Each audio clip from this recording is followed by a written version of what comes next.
Hello, and welcome to this quiet space we share together.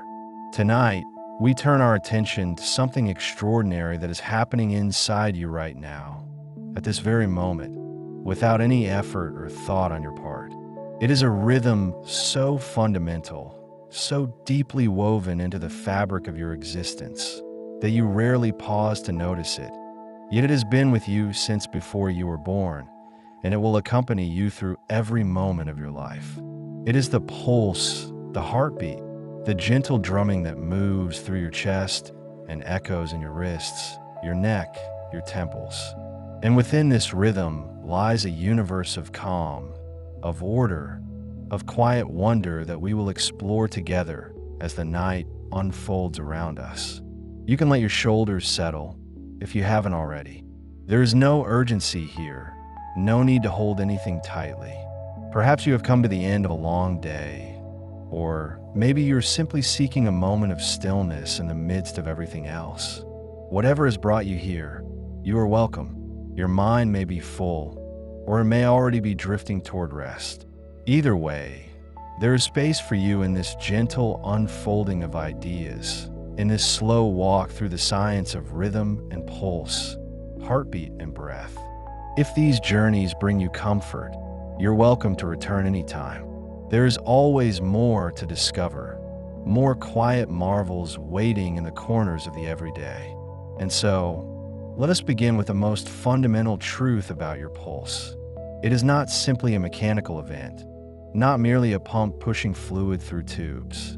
It is a conversation, a living dialogue between your heart and the rest of your body, a rhythm that adjusts and responds to the world around you and the world within you. Every beat carries information, every pause holds meaning, and the spaces between the beats are just as important as the beats themselves. Your heart, right now, is beating at a pace that reflects not just your physical state, but your emotional landscape, your memories, your sense of safety or alertness. It is listening to signals from your brain, from your lungs, from the tiniest sensors embedded in the walls of your blood vessels. And it is responding constantly, in real time, with a precision that no machine has ever matched. The average resting heart rate for an adult is somewhere between 60 and 100 beats per minute. But this number is not a rigid rule. It is a gentle average, a range that accommodates the vast diversity of human bodies and human lives. Some people, particularly those who are very physically fit, have resting heart rates in the 50s or even the 40s. Their hearts have grown stronger, more efficient, capable of moving the same amount of blood with fewer contractions. Each beat does more work, and so fewer beats are needed. There is something deeply calming about this idea, that the heart can learn, can adapt, can become more efficient over time. It is not fixed. It is not unchangeable. It responds to how you live, how you move, how you breathe. And then there is the rhythm itself, the pattern of beats. If you were to listen closely to your heartbeat, perhaps with your fingers pressed gently against the inside of your wrist, you would notice that it is not perfectly regular, not like a metronome ticking away with mechanical precision. There are tiny variations, subtle shifts in the timing from one beat to the next. These variations are not errors. They are not signs of malfunction. They are, in fact, a sign of health, a sign that your heart is responding dynamically to the constant flow of information it receives from the rest of your body. This phenomenon has a name. It is called heart rate variability, and it is one of the most fascinating and reassuring aspects of the human pulse. When your heart rate variability is high, it means that there is a healthy fluctuation in the time between beats. Your heart is not locked into a rigid pattern. It is flexible, responsive, alive in the truest sense. It speeds up slightly when you breathe in and slows down slightly when you breathe out. This is called respiratory sinus arrhythmia, and it is a beautiful example of how different systems in your body work together in harmony. Your breath and your heartbeat are in conversation. When you inhale, your diaphragm moves down, creating more space in your chest. This changes the pressure around your heart, and the large blood vessels nearby. Your nervous system detects this change and sends a signal to your heart to speed up just a little to accommodate the shift. When you exhale, the opposite happens. The pressure changes again, and your heart slows down just a little. This dance happens with every breath, quietly, automatically, without any conscious effort on your part. And here's where something truly calming emerges. When you slow your breathing down, when you take longer, deeper breaths, this variability becomes more pronounced. Your heart rate swings more gently between the faster and slower phases.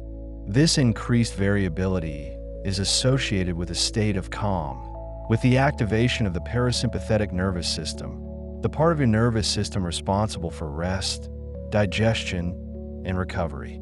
It is the opposite of the fight or flight response. It is the rest and restore response. So in a very real sense, when you breathe slowly and deeply, you are not just calming your mind. You are calming your heart. You are inviting it into a more variable, more flexible rhythm, a rhythm that signals to the rest of your body that it is safe to relax, safe to let go. The heart itself is an extraordinary organ, not just in what it does, but in how it does it. It is a muscle, yes, but it is a muscle unlike any other in your body. Most of your muscles require signals from your brain to contract. Your skeletal muscles, the ones that move your arms and legs and allow you to walk and reach and hold, they wait for instructions from your nervous system. But your heart does not wait.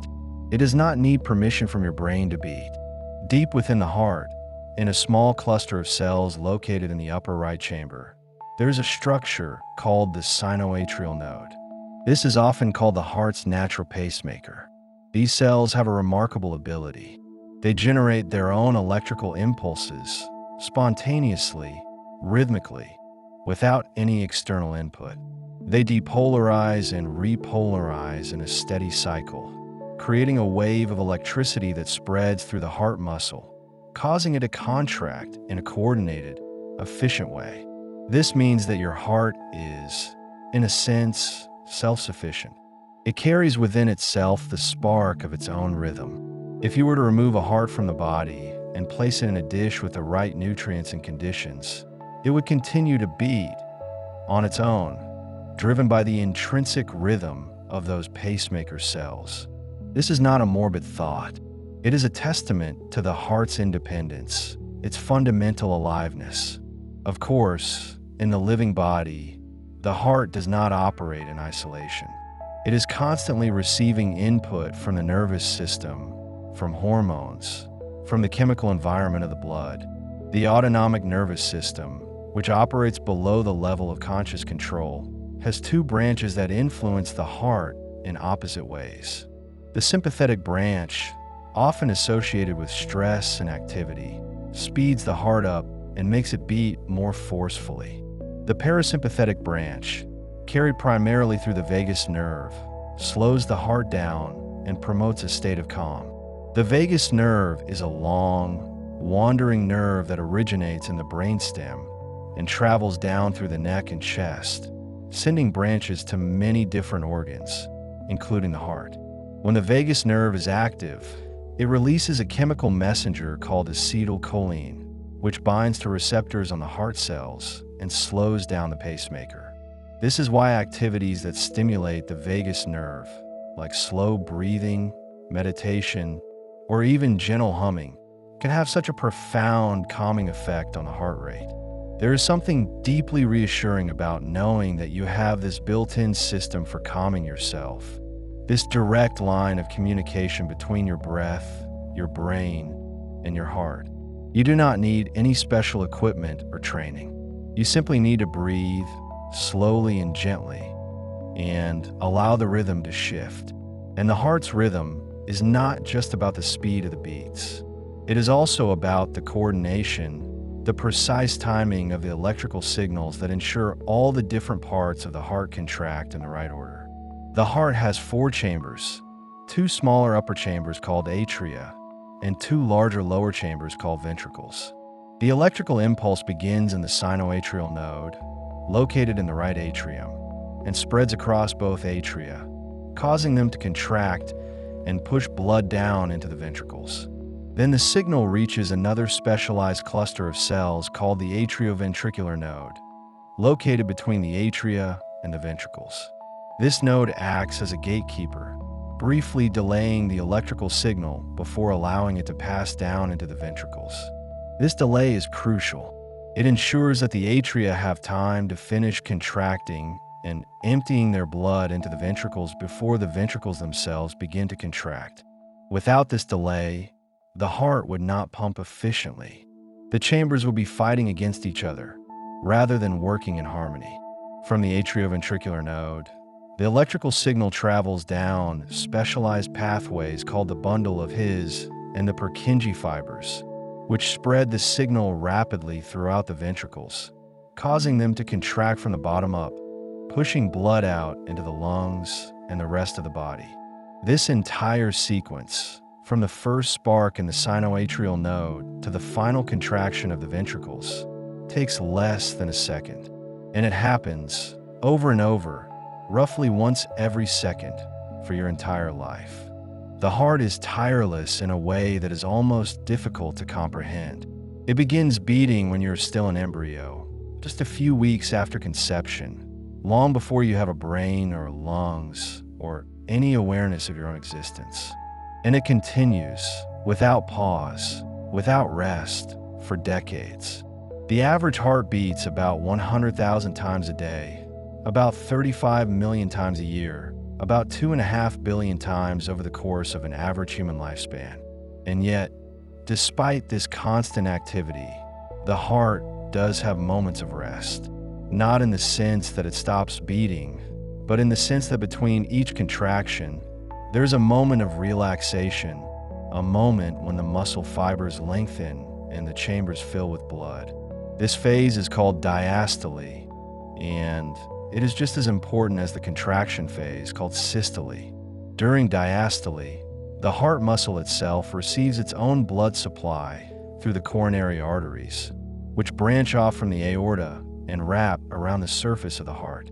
If the heart were contracting all the time, it would not have time to nourish itself, to replenish its own energy stores.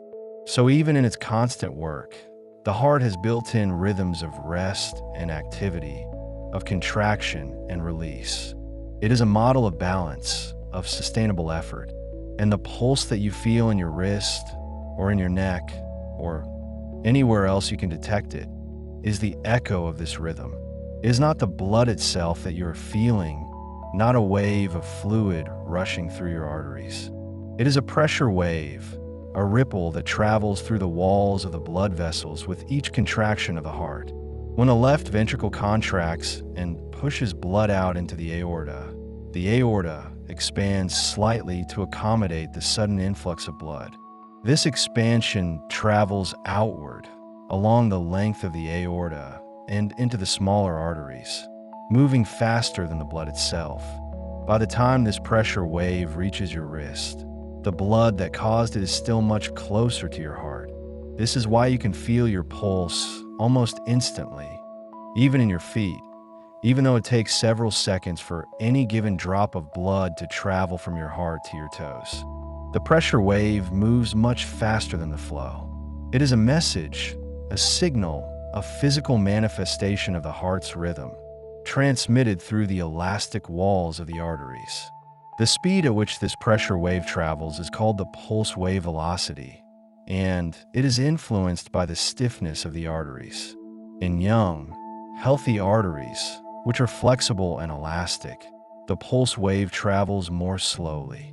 In older or less healthy arteries, which may be stiffer due to conditions like atherosclerosis, the pulse wave travels faster.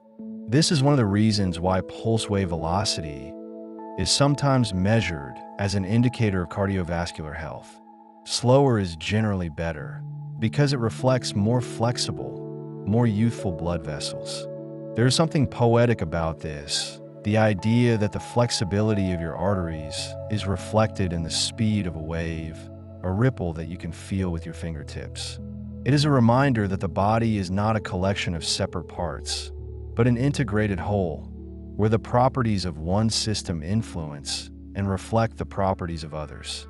And the rhythm of the pulse is not just a physical phenomenon. It is also deeply connected to your emotional and psychological state. When you feel anxious or afraid, your heart rate increases. This is part of the fight or flight response, the ancient survival mechanism that prepares your body to face danger or escape from it. Your brain perceives a threat, and it sends signals to your adrenal glands to release hormones like adrenaline and noradrenaline. These hormones travel through your bloodstream to your heart, where they bind to receptors on the heart muscle and cause it to beat faster and more forcefully. At the same time, the sympathetic nervous system directly stimulates the heart, overriding the calming influence of the vagus nerve. Blood is redirected away from non-essential functions like digestion and toward the muscles, preparing you to move quickly. Your breathing becomes faster and shallower. Your pupils dilate. Your senses sharpen. All of this happens automatically in a matter of seconds, without any conscious decision on your part. But here's the remarkable thing. This process can also work in reverse. Just as your emotional state can influence your heart rate can influence your emotional state. When you deliberately slow your breathing, when you activate the parasympathetic nervous system and bring your heart rate down, you send a signal to your brain that it is safe to relax. Your brain interprets the slower heart rate as evidence that there is no threat, and it adjusts your emotional state accordingly. You begin to feel calmer, more centered, more at ease. This is not just a subjective feeling. It is a measurable physiological change. Studies have shown that practices like slow breathing, meditation, and heart rate variability biofeedback can reduce anxiety, improve mood, and enhance overall emotional resilience. You are not just imagining that you feel better. You are actually changing the state of your nervous system, and your heart is playing a central role in that change. The heart, in this sense, is not just a pump. It is a communicator, a participant in the complex feedback loops that regulate your emotional and physical state. It sends information to the brain, and it receives information from the brain in a continuous, dynamic exchange. And beyond the individual heartbeat, beyond the immediate rhythm of the pulse, there are longer cycles and patterns that govern the heart's activity. Your heart rate is not constant throughout the day. It rises and falls in response to your activity level, your stress, your sleep, your meals. There is a natural circadian rhythm to heart rate, with the lowest rates typically occurring during the deepest stages of sleep in the early morning hours, and the highest rates occurring during the afternoon and early evening, when you're most active. This circadian rhythm is controlled by the same internal clock that regulates your sleep-wake cycle, your body temperature, your hormone levels, and many other physiological processes. This clock is located in a tiny region of the brain called the suprachiasmatic nucleus, and it is synchronized to the external cycle of light and dark by signals from the eyes. When light hits the retina, it sends a signal to the suprachiasmatic nucleus, telling it that it is daytime. When darkness falls, the signal changes, and the clock adjusts accordingly. This internal clock then sends signals to the rest of the body, including the heart, coordinating the timing of various physiological processes to match the time of day. This is why your heart rate naturally slows down at night. Even if you're not yet asleep, your body is preparing for rest, shifting into a different mode of operation. And during sleep itself, the heart's rhythm changes in fascinating ways. As you transition from wakefulness to light sleep, your heart rate begins to slow. As you move into deeper stages of sleep, it slows even further, and the variability in heart rate often increases. This is a sign that the parasympathetic nervous system is dominant, that your body is in a state of deep rest and recovery. But sleep is not a uniform state. It is composed of different stages, each with its own characteristic patterns of brain activity, muscle tone, and heart rate. There is non-REM sleep, which includes the lighter stages of sleep as well as the deep, slow-wave sleep that is most restorative. And there is REM sleep, the stage associated with vivid dreaming, during which your brain becomes highly active, almost as active as it is when you are awake. During REM sleep, your heart rate becomes more variable and less predictable. It may speed up or slow down in response to the content of your dreams, to the emotions and scenarios playing out in your sleeping mind. Your breathing also becomes more irregular during REM sleep. In a sense, your body is responding to the dream as if it were real, even though you are lying still with your muscles temporarily paralyzed to prevent you from acting out the dream. This interplay between the heart, the brain, and the breath continues throughout the night, cycling through the different stages of sleep in a pattern that repeats roughly every 90 minutes. And each cycle, each transition from one stage to another, is marked by subtle changes in heart rate and heart rate variability. There is something deeply comforting about knowing that even while you sleep, even while you are completely unaware, your heart is still in conversation with the rest of your body, still adjusting and responding, still maintaining the delicate balance that keeps you alive and healthy. And the heart's rhythm is not just influenced by internal factors. It is also influenced by the external environment, by the people around you, by the sounds and sights and sensations that surround you. There is a phenomenon called cardiac synchrony, in which the heart rates of two people who are close to each other, physically or emotionally, begin to align. This has been observed in mothers and infants, in romantic partners, in close friends, even in therapists and clients during a session. The exact mechanisms are not fully understood, but it seems to involve a combination of visual cues, auditory cues, and perhaps even subtle electromagnetic signals. When you are near someone you care about, when you are attuned to their presence, your nervous systems begin to communicate in ways that go beyond words. Your breathing may synchronize. Your heart rates may begin to match. You become, in a very real, physiological sense, connected. This is not mysticism. It is biology. It is the recognition that human beings are social creatures, deeply wired to connect with one another, and that this connection is not just psychological, but physical. Your heart responds to the presence of others, and their hearts respond to you. And there is also the phenomenon of entrainment, in which the heart's rhythm can be influenced by external rhythms, like music. When you listen to music with a slow, steady beat, your heart rate may begin to slow down to match it. When you listen to faster, more energetic music, your heart rate may speed up. This is why music can be such a powerful tool for regulating mood and energy. It is not just that you enjoy the sound. It is that the rhythm of the music is literally influencing the rhythm of your heart. Certain types of music, particularly those with a tempo around 60 beats per minute, have been found to be especially calming. This is roughly the same as a resting heart rate. And when your heart is beating in time with the music, it creates a sense of coherence, of harmony, of everything moving together in the same direction. This can reduce anxiety, lower blood pressure, and promote a state of relaxation.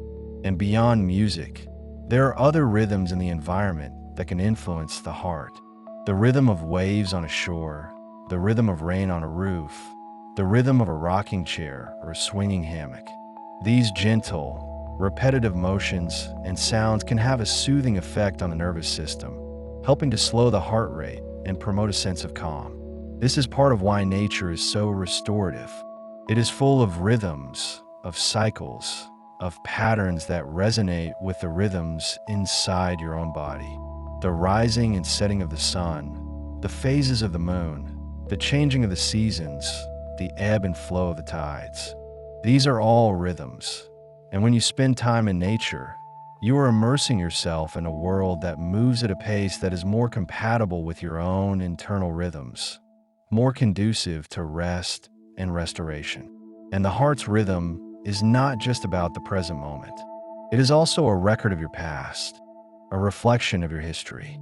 The way your heart responds to stress, the baseline variability of your heart rate, the efficiency of your cardiovascular system, all of these are shaped by your experiences, by how you have lived, by the choices you have made, and the circumstances you have faced. Chronic stress, for example, can reduce heart rate variability over time. When you are constantly in a state of fight or flight, when the sympathetic nervous system is always dominant, the heart loses some of its flexibility, some of its ability to shift smoothly between different states. This is one of the ways that stress can damage the cardiovascular system, not just through the immediate effects of elevated heart rate and blood pressure, but through the long-term erosion of the heart's adaptive capacity. But the good news is that this process is not irreversible. Heart rate variability can be improved through practices like exercise, meditation, and stress management. The heart can regain its flexibility, its responsiveness, its ability to dance between rest and activity. It is never too late to begin caring for your heart, to begin listening to its rhythm and responding with kindness. The heart's rhythm extends beyond the chest in ways that might surprise you. Every pulse that moves through your arteries carries information, a wave of pressure that travels faster than the blood itself. This pulse wave moves at different speeds depending on the elasticity of your vessels, typically around 7 to 10 meters per second in healthy arteries. The wave reaches your wrist in less than a tenth of a second after leaving your heart, which is why you can feel your pulse there so readily. This traveling wave is not the blood rushing forward, but rather a ripple moving through the fluid, much like a wave crossing the surface of a still pond. Your pulse pressure, the difference between systolic and diastolic readings, tells a story about arterial health. A moderate pulse pressure suggests vessels that can expand and contract smoothly with each heartbeat. The arteries are not rigid tubes, but living, responsive structures that soften and stiffen throughout the day. In the morning, they tend to be slightly stiffer, which is one reason blood pressure often peaks in early hours. As the day progresses and your body warms and moves, the vessels become more compliant, more willing to accommodate each surge of blood. The rhythmic nature of your heartbeat creates a phenomenon called pulsatile flow. Blood does not move through your body in a steady stream, but in rhythmic surges, pushed forward with each contraction and easing slightly between beats. This pulsing flow is gentler in the capillaries, where the pulse wave has been dampened by the branching of countless smaller vessels. By the time blood reaches the tiniest vessels in your fingertips or the delicate networks in your brain, the flow has become almost smooth, a quiet current rather than a crashing wave. Your heart rate follows patterns that shift across the day in predictable ways. In the early morning hours, often between 2 and 4, your heart reaches its slowest pace of the entire day. This is when your body enters its deepest rest, when repair and restoration take priority over readiness and response. As dawn approaches, even before you wake, your heart begins to accelerate gently, preparing your body for the demands of consciousness. This anticipatory rise happens whether or not you use an alarm, guided by internal timekeepers that sense the coming day. Throughout the afternoon, heart rate tends to plateau, maintaining a steady baseline that supports activity without strain. Then, as evening arrives, the rhythm begins its gradual descent once more. This daily pattern, known as circadian variation in heart rate, occurs even if you remain still, even if you do nothing to provoke it. It is written into your biology, an ancient script that aligns your pulse with the turning of the earth. The heart's rhythm is influenced by temperature in subtle ways. When you are warm, your heart beats a bit faster, working to dissipate heat through increased circulation to the skin. When you're cool, it slows slightly, conserving energy and maintaining core warmth. A hot bath can raise your heart rate by 10 or 15 beats per minute, not from exertion, but simply from the body's need to regulate temperature. Conversely, Cold water immersion triggers a reflex that slows the heart, a remnant of the dive response that helps mammals conserve oxygen underwater. Your heart rate responds to gravity itself. When you stand up from lying down, your heart must beat faster to maintain blood flow to your brain against the pull of gravity. This adjustment happens within seconds, so smoothly that you rarely notice it. Specialized sensors in your neck and chest detect the shift in pressure and signal the heart to quicken. When you lie down again, the heart can ease its pace, no longer fighting against gravity's insistent tug. Astronauts in microgravity experience a slower resting heart rate because their hearts no longer need to work as hard to circulate blood upward. The rhythm of your pulse is tied to the rhythm of your digestion. After you eat, especially a large meal, your heart rate increases slightly to support the digestive process. Blood flow to the stomach and intestines rises, and the heart compensates by beating a bit faster to maintain circulation to the rest of the body. This postprandial increase, as it is called, is entirely normal and typically adds 5 to 10 beats per minute to your resting rate. It is one reason why lying down immediately after eating can feel uncomfortable. Your body is actively working, even as you try to rest. Hydration affects your pulse in ways that are easy to overlook. When you are well hydrated, your blood volume is optimal, and your heart can pump efficiently with each beat. When you become dehydrated, blood volume decreases, and the heart must beat faster to circulate the same amount of oxygen and nutrients. Even mild dehydration, a loss of just 1 or 2% of body water, can increase resting heart rate by several beats per minute. This is why a glass of water can sometimes bring a subtle sense of calm. It allows the heart to work more easily. The heart's rhythm is also shaped by the balance of electrolytes in your blood. Sodium, potassium, calcium, and magnesium all play roles in the electrical signals that coordinate each heartbeat. Potassium, in particular, helps regulate the heart's rhythm, and even small imbalances can alter the pulse. A diet rich in potassium, found in bananas, potatoes, and leafy greens, supports the smooth, steady rhythm of the heart. These minerals are not mere background players. They are essential conductors in the symphony of your pulse. Your heart responds to sound, particularly to music. Slow, steady rhythms with a tempo around 60 beats per minute can encourage the heart to synchronize, to match its pace to the music. This phenomenon, called entrainment, happens unconsciously. Listening to calm music can lower heart rate and blood pressure, creating a physiological state of relaxation. Fast, energetic music has the opposite effect, subtly quickening the pulse and energizing the body. Your heart listens, in its own way, to the world around you. Laughter influences your pulse in a unique pattern. When you laugh, your heart rate initially increases, rising with the physical effort of laughing. But afterward, once the laughter subsides, your heart rate often drops below its starting point, creating a rebound relaxation effect. This is one reason laughter feels so relieving. It offers a brief surge of activity, followed by a deeper calm. The heart, in a sense, enjoys the joke. The act of singing, especially slow, sustained singing, can regulate heart rate variability.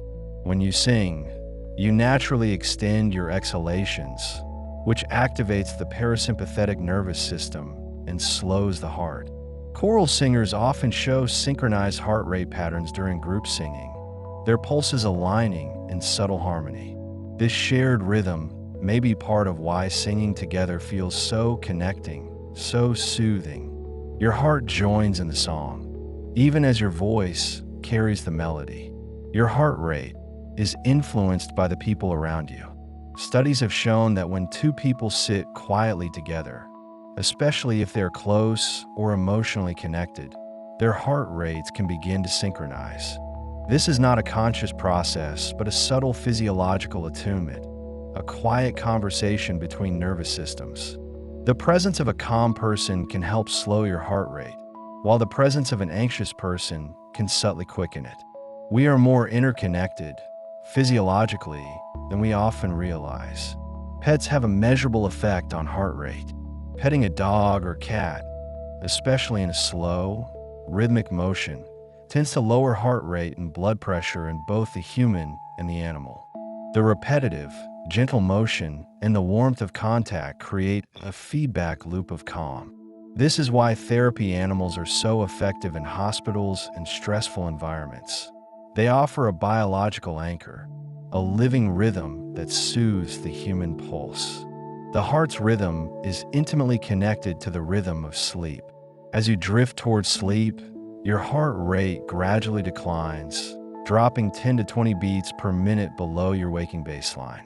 During deep sleep, particularly in the slow wave stages, your heart reaches its slowest and most stable rhythm of the entire day.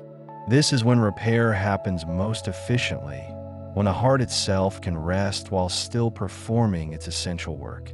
In REM sleep, when dreams are most vivid, heart rate becomes more variable again, responding to the emotional content of dreams as if they were real experiences. Your heart rate can be influenced by the simple act of humming. The vibrations created by humming stimulate the vagus nerve, which runs from the brainstem down through the chest and abdomen. This stimulation activates the parasympathetic nervous system, encouraging the heart to slow. Humming a low, steady tone for even a minute or two can create a noticeable sense of calm. It is a tool you carry within you always, a way to speak directly to your own heart. The phenomenon of heart rate recovery is a window into cardiovascular fitness. After exercise, a healthy heart rate should drop rapidly in the first minute, typically by 12 or more beats. This quick recovery reflects a responsive parasympathetic system, able to shift the body back into rest mode efficiently. A slower recovery suggests the body is under more strain or less conditioned. But this capacity improves with gentle, regular activity. The heart learns to shift more gracefully between effort and ease. Your heart rate is lower when you are in natural environments. Studies have found that walking in a forest or sitting near water tends to lower heart rate compared to walking in urban settings. The reasons are likely multiple: reduced noise, softer visual stimuli, cleaner air, and perhaps something less tangible, a sense of ease that nature provides. Your heart seems to recognize safety and beauty, responding with a quieter, steadier rhythm. The color of light around you can subtly influence your pulse. Warm, dim lighting, especially in the red and amber spectrum, tends to support lower heart rates and relaxation. Bright, blue-rich light, like that from screens, can stimulate alertness and slightly elevate heart rate. This is why evening exposure to screens can interfere with the body's wind-down process. The light tells the heart and brain that it is still daytime, still time to be alert. Your heart rate variability increases when you practice gratitude or compassion.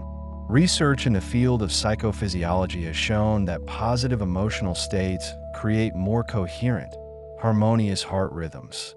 When you focus on something you appreciate or feel warmth toward another being, your heart rate variability shifts into a smoother, more organized pattern. This coherence is associated with better emotional regulation and a greater sense of well-being. Your heart, it seems, thrives on kindness. The heart's rhythm is affected by altitude.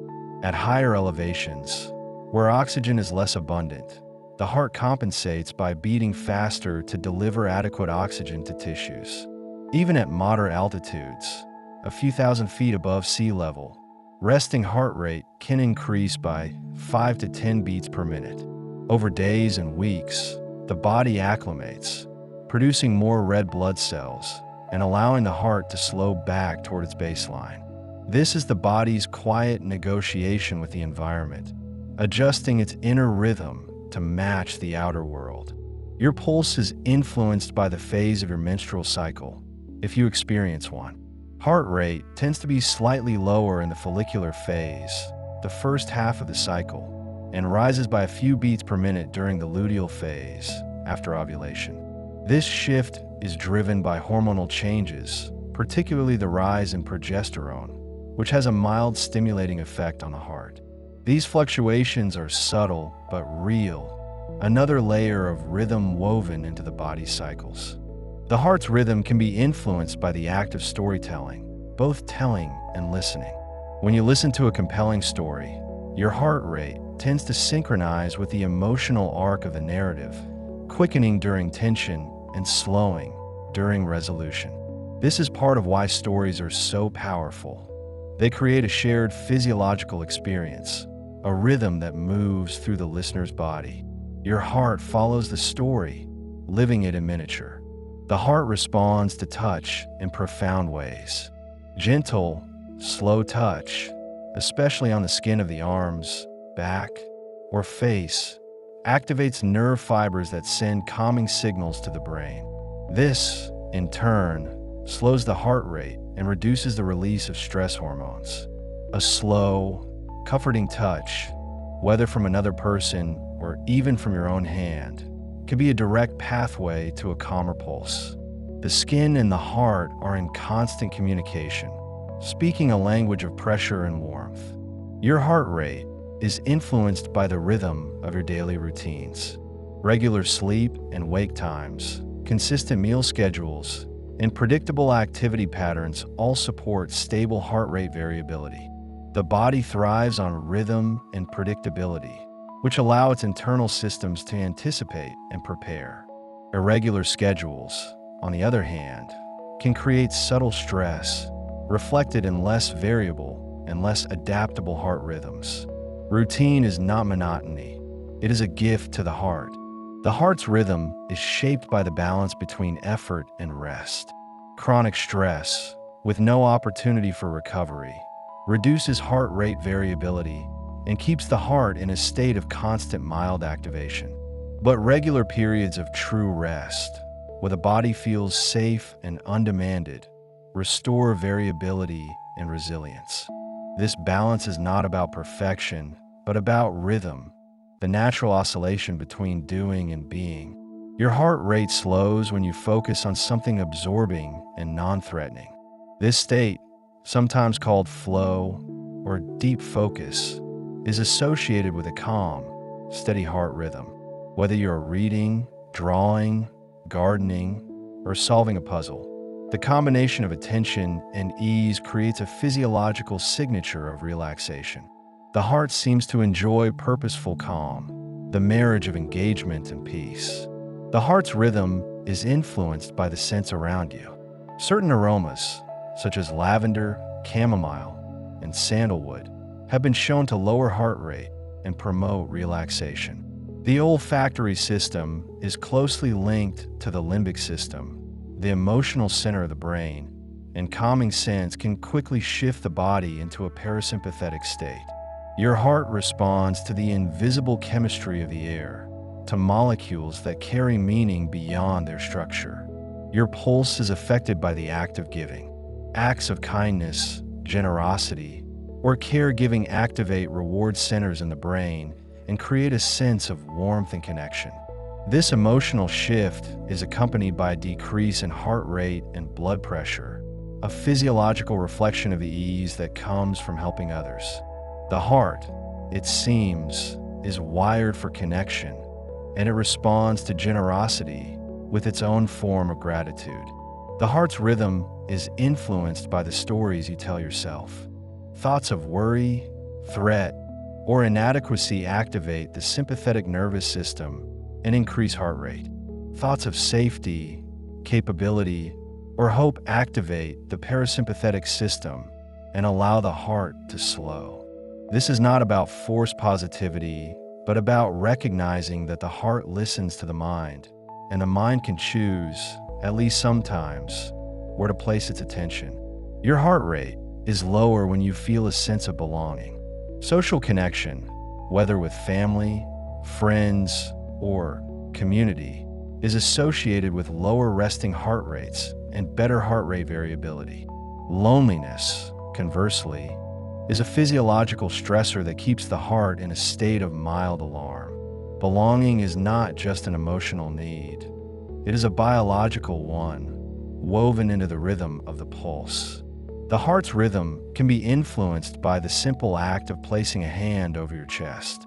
This gentle touch, combined with slow breathing, can create a sense of self-compassion and safety. The warmth of your own hand, the rise and fall of your breath beneath it, and the steady beat of your heart all combine to send calming signals to the brain. You can, in this way, soothe your own heart, offering it the comfort it needs. Your heart rate is influenced by the time you spend in silence. Periods of quiet, free from conversation, media, and noise, allow the nervous system to settle. Even a few minutes of intentional silence can lower heart rate and create a sense of spaciousness. Silence is not emptiness. It is a kind of nourishment, a rest for the heart and mind alike. The heart's rhythm responds to the pace of your movements. Slow, deliberate movements, such as those in Tai Chi or gentle yoga, encourage the heart to slow and the breath to deepen. Rapid, jerky movements, even if not strenuous, can keep the heart in a state of readiness. The body reads movement as information, and the heart adjusts its rhythm accordingly. Moving slowly is a way of telling your heart that all is well. Your pulse is influenced by the amount of natural light you receive. Exposure to daylight, especially in the morning, helps regulate circadian rhythms and supports healthy heart rate variability. Lack of natural light, common in modern indoor lifestyles, can disrupt these rhythms and contribute to less adaptable heart patterns. Light is a timekeeper, a signal that helps the heart know when to be alert and when to rest. The heart's rhythm is shaped by the quality of your relationships. Supportive, warm relationships are associated with lower resting heart rates and better cardiovascular health. Conflictual or stressful relationships have the opposite effect, keeping the heart in a state of vigilance. The heart does not exist in isolation. It beats within a web of connection, and the quality of that web matters deeply. Your heart rate is influenced by the stories you consume. Watching or reading content that is violent, distressing, or chaotic activates the stress response and raises heart rate. Consuming content that is gentle, beautiful, or uplifting supports a calmer pulse. This is not about avoidance, but about awareness, about recognizing that what you take in shapes the rhythm of your heart. The heart's rhythm can be influenced by the practice of forgiveness. Letting go of resentment or anger, whether toward yourself or another, has been shown to lower heart rate and improve heart rate variability. Forgiveness is not about condoning harm, but about releasing the body from the chronic stress of holding on. The heart, freed from that burden, can beat more easily. Your heart rate is lower when you engage in creative activities. Drawing, painting, writing, playing music, or crafting all create a state of absorbed attention that supports parasympathetic activation. Creativity is not just an outlet for emotion. It is a physiological practice, a way of inviting the heart into a rhythm of ease and exploration. The heart's rhythm is influenced by the feeling of awe. Experiencing something vast, beautiful, or beyond yourself, whether a starry sky, a piece of music, or a moment of insight, tends to slow the heart and deepen the breath. Awe shifts perspective, reminding the body that it is part of something larger, and the heart responds with a quiet, steady reverence. Your pulse is affected by the practice of self-compassion. Treating yourself with the same kindness you would offer a friend activates calming neural pathways and lowers heart rate. Self-criticism, on the other hand, activates threat responses and keeps the heart alert. The heart thrives on gentleness, whether directed outward or inward. The heart's rhythm is influenced by the feeling of safety. When the body perceives that it is safe, that there is no immediate threat, the parasympathetic system can engage fully, and the heart can settle into its most variable, most resilient rhythm. Creating environments, relationships, and inner narratives that foster this sense of safety is one of the most profound gifts you can offer your heart. The heart's rhythm continues its quiet conversation with the rest of your body in ways that reach far beyond the chest. Every pulse that travels outward carries information, a signal that touches organs, glands, and tissues throughout your entire form. The brain receives these rhythmic messages constantly, interpreting them not just as data about blood flow, but as emotional context, as feedback about your state of being. When your heart beats in a smooth, coherent pattern, your brain registers safety. When the rhythm becomes jagged or erratic, the brain interprets tension, preparing the body to respond. This communication flows in both directions, a conversation without words, a dialogue written in the language of pressure and timing. The vagus nerve serves as one of the primary pathways for this conversation. It wanders from the brainstem down through the chest and abdomen, touching the heart, lungs, stomach, and intestines along its journey. This nerve carries signals that slow the heart, deepen the breath, and activate digestion. It represents the calming branch of your nervous system, the part that whispers rest, restore, recover. When a vagus nerve is toned and responsive, heart rate variability increases. The heart becomes more flexible, more able to shift and adapt moment by moment.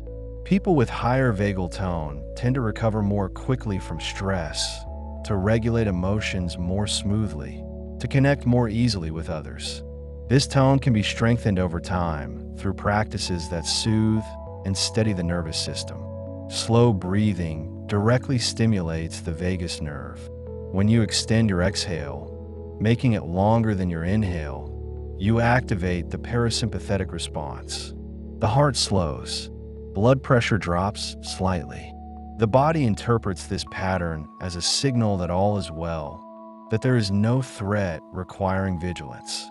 Even a few minutes of this kind of breathing can shift your entire physiological state, moving you from arousal toward rest. The effect is measurable, visible in heart rate monitors and variability graphs. Your pulse becomes a reflection of your breath, and your breath becomes a tool for shaping your pulse. The heart also responds to the position of your body in space. When you stand up quickly, gravity pulls blood downward toward your legs and away from your brain. Within a single second, sensors called baroreceptors detect the drop in pressure near the heart and brain. They send urgent signals to increase heart rate and constrict blood vessels, ensuring that your brain continues to receive the oxygen it needs. This adjustment happens so quickly and so automatically that you rarely notice it, though occasionally you might feel a brief moment of lightheadedness as the system catches up. The heart accelerates by 10 to 20 beats per minute within just a few seconds of standing, a small but vital recalibration. When you lie down again, the reverse occurs. The heart slows, pressure equalizes, and the body recognizes that less effort is required to circulate blood against gravity's pull. Gravity itself shapes the rhythm of circulation throughout the day. Blood pools slightly in the lower body when you sit or stand for long periods. The heart must work a little harder to return that blood upward through the veins. When you elevate your legs, even slightly, the heart's workload decreases. Blood flows more easily back toward the chest, and the pulse may slow by a few beats per minute. Astronauts in microgravity experience a different version of this phenomenon. Without gravity pulling blood downward, their cardiovascular systems recalibrate entirely. The heart becomes slightly smaller, less muscular, because it no longer needs to pump as forcefully. Heart rate patterns shift. When astronauts return to Earth, their bodies must readjust, relearning the rhythm required to move blood against gravity's constant pull.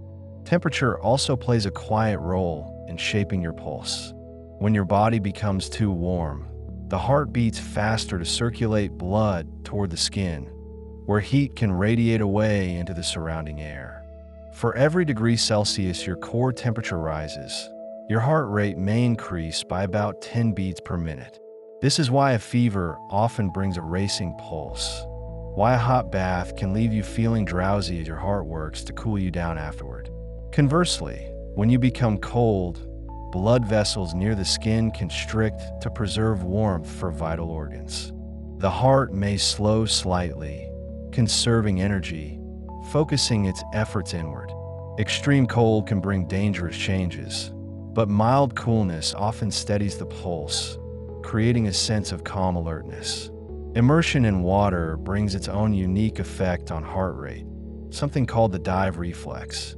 When your face contacts cold water, especially around the eyes and nose, sensors trigger an ancient response shared by many mammals. The heart slows immediately, sometimes dramatically. Blood flow redirects away from the limbs and toward the brain and heart, preserving oxygen for the most critical organs. This reflex is strongest in cold water and becomes more pronounced the longer you hold your breath. Seals and whales rely on this mechanism to sustain long dives, their heart rates dropping to a fraction of their surface rhythm. Humans retain a milder version of this reflex, a reminder of evolutionary pathways that connect us to other creatures who navigate between air and water. The heart's rhythm also shifts with the seasons, though subtly. Studies have found that resting heart rate tends to be slightly higher in winter than in summer, possibly due to the body's increased metabolic demands in colder months. Blood pressure also rises slightly in winter, as vessels constrict to preserve heat. These changes are small, often just a few beats per minute or a few points of pressure, but they reflect the body's constant attunement to the environment. In summer, the heart often settles into a slower, steadier baseline, supported by warmth and longer daylight hours. Daylight itself influences your pulse through its effect on circadian rhythms. The suprachiasmatic nucleus, a tiny cluster of cells in your brain, acts as your master clock, synchronizing bodily functions to the cycle of light and dark. This clock governs the release of hormones, the timing of sleep and wakefulness, and the subtle rise and fall of heart rate throughout the day. In the early morning, as light enters your eyes, cortisol levels rise, and your heart rate begins to climb, preparing your body for activity. In the evening, as darkness falls, melatonin increases, and the heart gradually slows. This rhythm persists even in the absence of external cues, though it synchronizes most smoothly when aligned with natural light patterns. Disruptions to this rhythm, such as shift work or jet lag, can temporarily destabilize heart rate patterns. The body's internal clock struggles to align with the external environment, and the heart may beat faster or more irregularly during times when it would normally rest. Over time, chronic misalignment between internal rhythms and external demands can strain the cardiovascular system, reducing heart rate variability and increasing the risk of long-term health challenges. But the body is resilient. When rhythm is restored, when sleep and light align once more, the heart often returns to its natural pattern, finding its steady pace again. The heart also responds to altitude. At higher elevations, the air contains less oxygen, and the body must work harder to deliver adequate oxygen to tissues. Heart rate increases to compensate, sometimes by 10 to 20 beats per minute or more, depending on the altitude and the individual's level of acclimatization. Over days and weeks at elevation, the body adapts.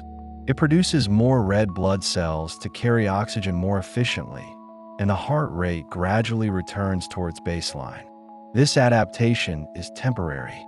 When you descend to lower elevations, the extra red blood cells are no longer needed, and the body recalibrates once more. Exercise, of course, brings one of the most dramatic and immediate changes to heart rate. During physical activity, your muscles demand more oxygen and nutrients. The heart responds by beating faster and more forcefully, sometimes reaching rates of 150, 170, or even 200 beats per minute, depending on intensity and fitness level. Blood flow to the muscles increases several-fold, while flow to non-essential systems like digestion temporarily decreases. This is the heart in its most vigorous state, working at full capacity to meet the body's demands. Yet even in this state, the heart remains rhythmic, coordinated, efficient. What happens after exercise is equally fascinating.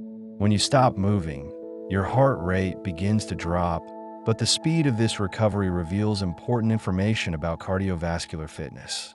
A healthy, well-conditioned heart recovers quickly, dropping 20 to 30 beats or more within the first minute after exercise. A slower recovery suggests that the heart and autonomic nervous system are less flexible, less able to shift rapidly from exertion to rest. Over time, regular exercise improves this recovery rate, training the heart to transition smoothly between states of effort and ease. The type of exercise also matters. Aerobic activities like walking, running, swimming, or cycling train the heart to sustain elevated rates for extended periods, building endurance. Strength training, on the other hand, involves shorter bursts of effort, during which heart rate spikes and then recovers. Both forms of exercise strengthen the cardiovascular system, but in different ways.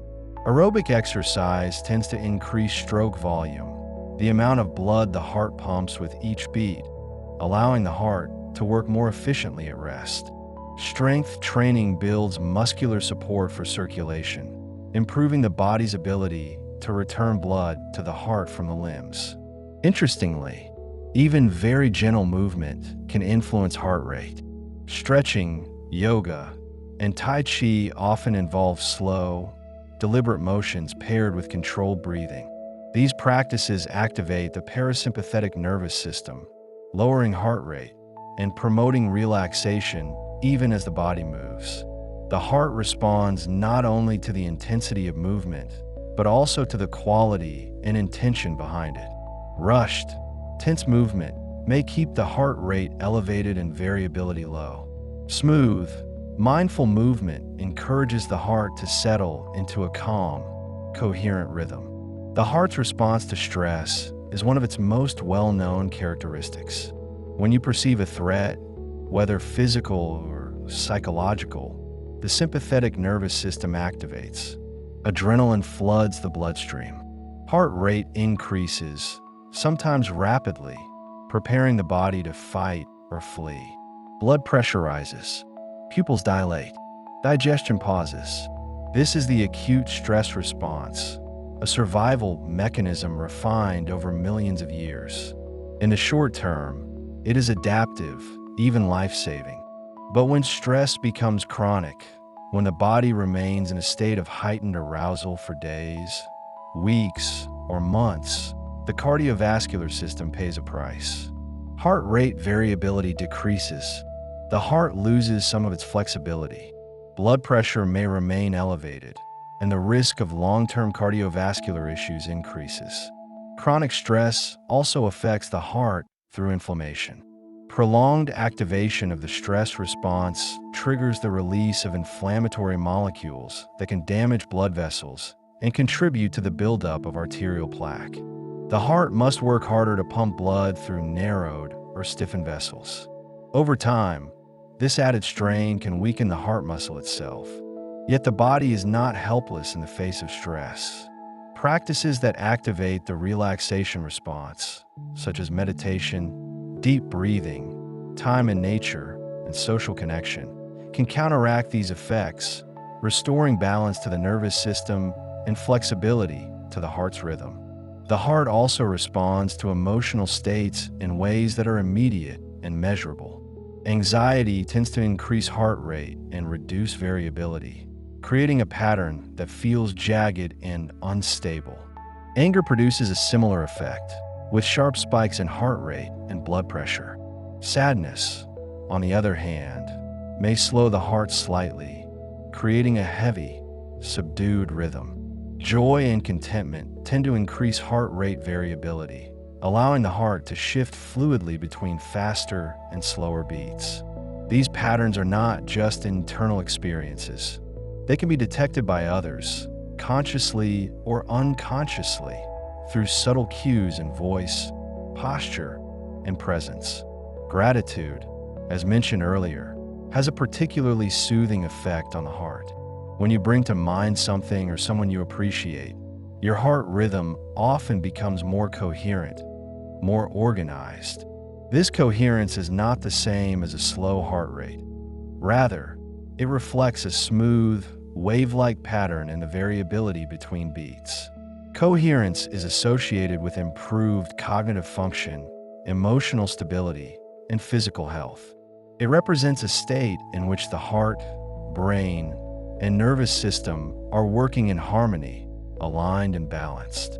Forgiveness, too, can influence the heart. Holding on to resentment or anger keeps the body in a state of tension, with elevated heart rate and reduced variability. The act of letting go, whether through conscious intention or gradual emotional processing, allows the nervous system to relax. The heart softens its rhythm, and the body interprets this shift as a signal that the threat has passed, that it is safe to rest. Forgiveness is not always easy, and it is not always immediate, but its effects on the body are real and measurable. The heart responds to beauty. Listening to music you find moving, gazing at a landscape that takes your breath away, reading a passage that resonates deeply.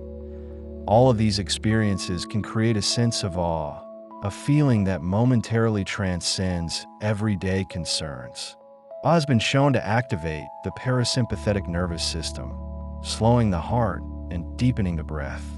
It shifts attention away from the self and towards something larger, creating a sense of connection and perspective. In these moments, the heart's rhythm often becomes more variable, more flexible, reflecting a state of openness and receptivity. The heart is also influenced by touch. Gentle, affectionate touch, whether from a loved one, a pet, or even self-soothing gestures, can lower heart rate and increase heart rate variability. Touch activates receptors in the skin that send calming signals to the brain, which in turn influences the heart. This is why holding hands, hugging, or simply resting a hand on your own chest can feel soothing. The heart responds to the message that you are not alone, that you are safe, that you are cared for. Loneliness, conversely, can strain the heart. Studies have found that people who feel isolated or disconnected tend to have higher resting heart rates and lower heart rate variability. The body interprets loneliness as a form of stress, a signal that resources and support may be scarce. Over time, chronic loneliness can contribute to cardiovascular issues, much like chronic stress. But connection, even in small doses, can begin to reverse these effects. A brief conversation, a shared meal, a moment of eye contact. These simple interactions remind the heart that it is part of a larger whole. The heart's rhythm is also shaped by the stories you tell yourself. The narratives you hold about your life, your worth, your safety, and your future all influence your nervous system and, by extension, your heart. If you interpret the world as threatening, your body remains on guard, and your heart rate stays elevated. If you cultivate narratives of safety, growth, and possibility, your nervous system can relax, and your heart can settle into a more variable, resilient rhythm. This is not about denying real challenges or pretending that difficulties do not exist. It is about recognizing that the way you frame your experience has physiological consequences, and that you have some agency in shaping that frame. The heart also responds to anticipation. When you look forward to something, whether it's a meal, a conversation, or a creative project, your heart rate may increase slightly, reflecting a state of positive arousal. This is different from the heart rate increase associated with anxiety, or fear. Anticipation carries a sense of possibility, of movement towards something desired. The heart's rhythm reflects this orientation, becoming more dynamic and engaged. Even a simple act of planning can influence your pulse. When you organize your thoughts, set intentions, or imagine future actions, your brain activates networks associated with goal-directed behavior. This activation often brings a slight increase in heart rate, a subtle energizing of the body in preparation for action. The effect is usually mild, but it reflects the deep integration between thought, emotion, and physiology. Your heart does not wait for action to begin. It responds to the idea of action, preparing the body in advance. The heart is also influenced by memory. Recalling a stressful or traumatic event can cause your heart rate to spike, even if the event occurred years ago. The body does not always distinguish between past and present. It responds to the emotional content of the memory, as if the threat were happening now. This is why trauma can have such lasting effects on the cardiovascular system. But positive memories can have the opposite effect. Recalling moments of safety, love, or joy can soothe the heart, lowering heart rate and increasing variability. The past, in this way, continues to shape the present rhythm of your body. The heart's rhythm is also affected by the foods you eat, though often in subtle ways. Caffeine, as mentioned earlier, increases heart rate by blocking adenosine receptors in the brain, creating a sense of alertness. Alcohol, on the other hand, initially acts as a depressant, slowing the heart, but as the body metabolizes it, heart rate can increase, and sleep quality often suffers. High sugar meals can cause fluctuations in blood glucose that influence heart rate, sometimes creating a brief spike followed by a drop. Balanced meals that include protein, healthy fats, and complex carbohydrates tend to support more stable heart rhythms throughout the day. Certain nutrients play specific roles in heart function. Magnesium, found in leafy greens, nuts, seeds, and whole grains, helps regulate the electrical activity of the heart. Deficiency in magnesium can lead to irregular rhythms and increased heart rate. Potassium, abundant in bananas, potatoes, and beans, works in balance with sodium to maintain proper fluid levels and support steady heart contractions. Omega-3 fatty acids, found in fish, flax seeds, and walnuts, have anti-inflammatory properties that support cardiovascular health and may improve heart rate variability over time. Hydration, as noted earlier, is essential for maintaining blood volume and allowing the heart to pump efficiently. Even mild dehydration can increase resting heart rate by several beats per minute as the heart works harder to circulate a smaller volume of blood. Drinking water throughout the day supports stable cardiovascular function, particularly during exercise or in hot weather. The heart also responds to fasting and eating patterns. When you eat, blood flow increases to the digestive system to support the breakdown and absorption of nutrients. This postprandial state, the period after a meal, often brings a slight increase in heart rate as the body diverts resources toward digestion. Conversely, during fasting, the body shifts into a different metabolic state. Heart rate may decrease slightly, and heart rate variability often increases, reflecting a shift toward parasympathetic dominance. Intermittent fasting, when practiced safely and appropriately, can support cardiovascular health by giving the heart and digestive system regular periods of rest. The heart's rhythm is also influenced by hormones that fluctuate throughout life. During puberty, growth hormones and sex hormones reshape the body, and resting heart rate often decreases as the heart grows larger and more efficient. In adulthood, hormonal cycles continue to play a role. In people who menstruate, heart rate can vary slightly across the menstrual cycle, often increasing during the luteal phase, the time between ovulation and menstruation.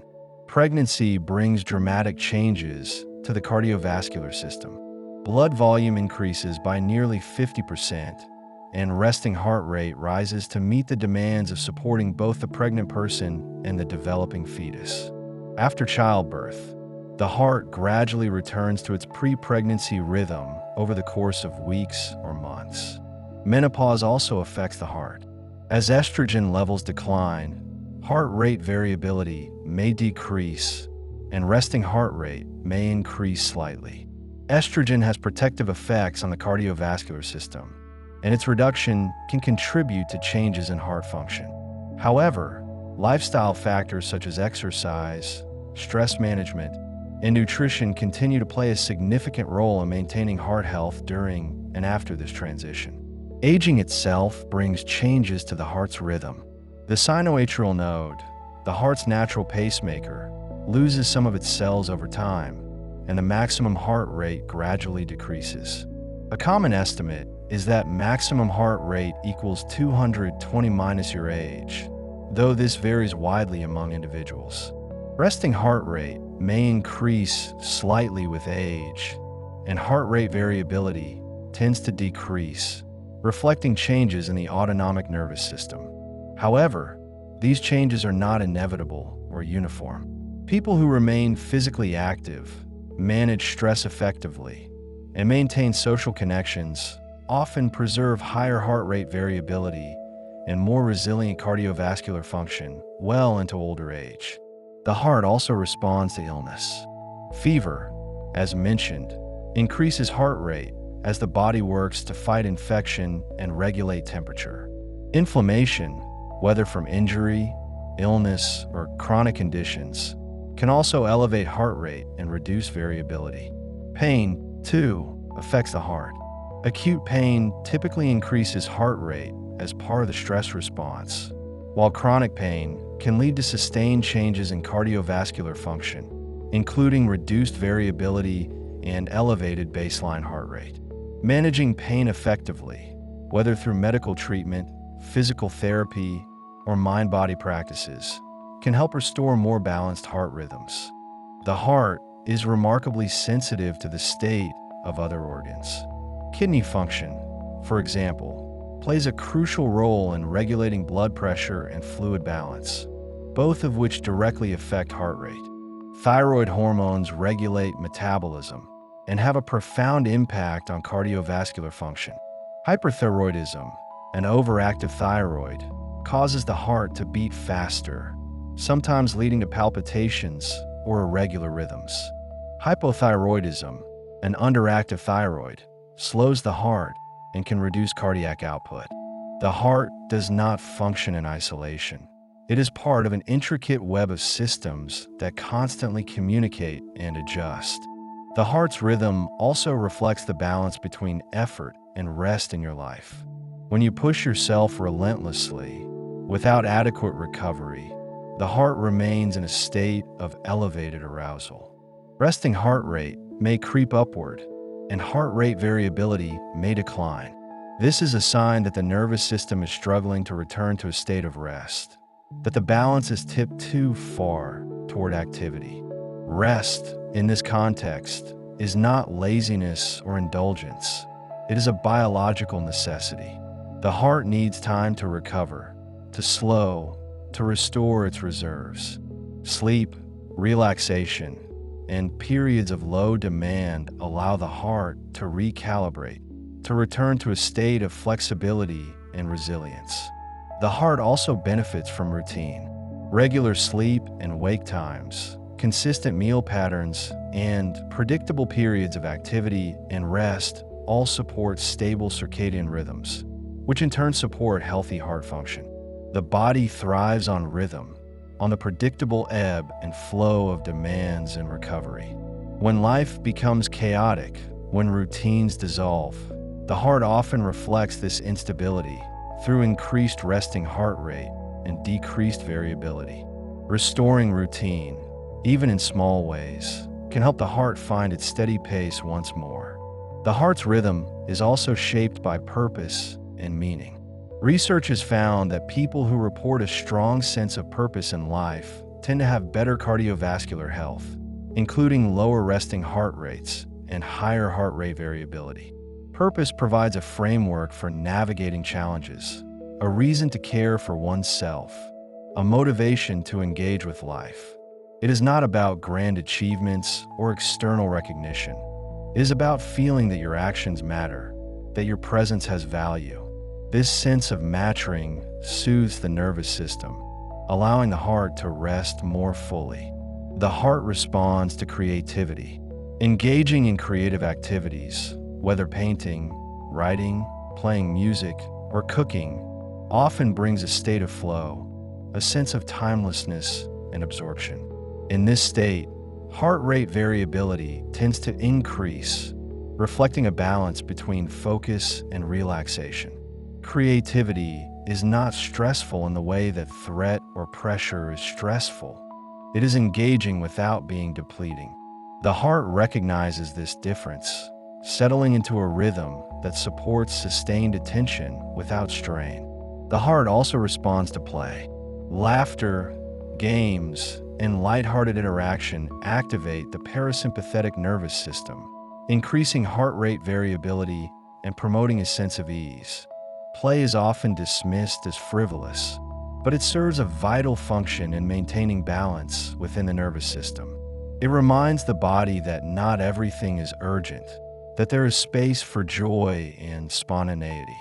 The heart, in turn, reflects this lightness, beating with a rhythm that is both lively and relaxed. The heart is influenced by the spaces you inhabit. Cluttered, chaotic environments can create a subtle sense of tension, keeping the nervous system on alert. Clean, organized spaces often support a calmer heart rhythm. Natural environments, as discussed earlier, have a particularly soothing effect, but even indoor spaces can be designed to support relaxation. Soft lighting, comfortable temperatures, and minimal noise all contribute to a sense of safety that allows the heart to slow and settle. The heart also responds to color and light. Warm colors like red and orange can be stimulating, increasing heart rate slightly, while cool colors like blue and green tend to have a calming effect. Bright, harsh lighting can create a sense of alertness or even stress, while dim, warm lighting supports relaxation. These effects are subtle, but they accumulate over time, shaping the baseline state of your nervous system and, by extension, your heart. The heart is also influenced by scent. Certain aromas, such as lavender, chamomile, and sandalwood, have been shown to activate the parasympathetic nervous system, lowering heart rate and promoting relaxation. Other scents, like peppermint or citrus, can be energizing, creating a slight increase in alertness and heart rate. The olfactory system has direct connections to the brain's emotional centers, allowing scent to bypass conscious thought and influence the body directly. The heart responds to ritual. Simple, repeated practices, whether a morning cup of tea, an evening walk, or a few moments of quiet reflection, create a sense of order and predictability. These rituals signal to the nervous system that all is well, that the day is unfolding as it should. The heart, in turn, settles into a steadier rhythm, supported by the structure and familiarity of routine. The heart is also shaped by the stories and media you consume.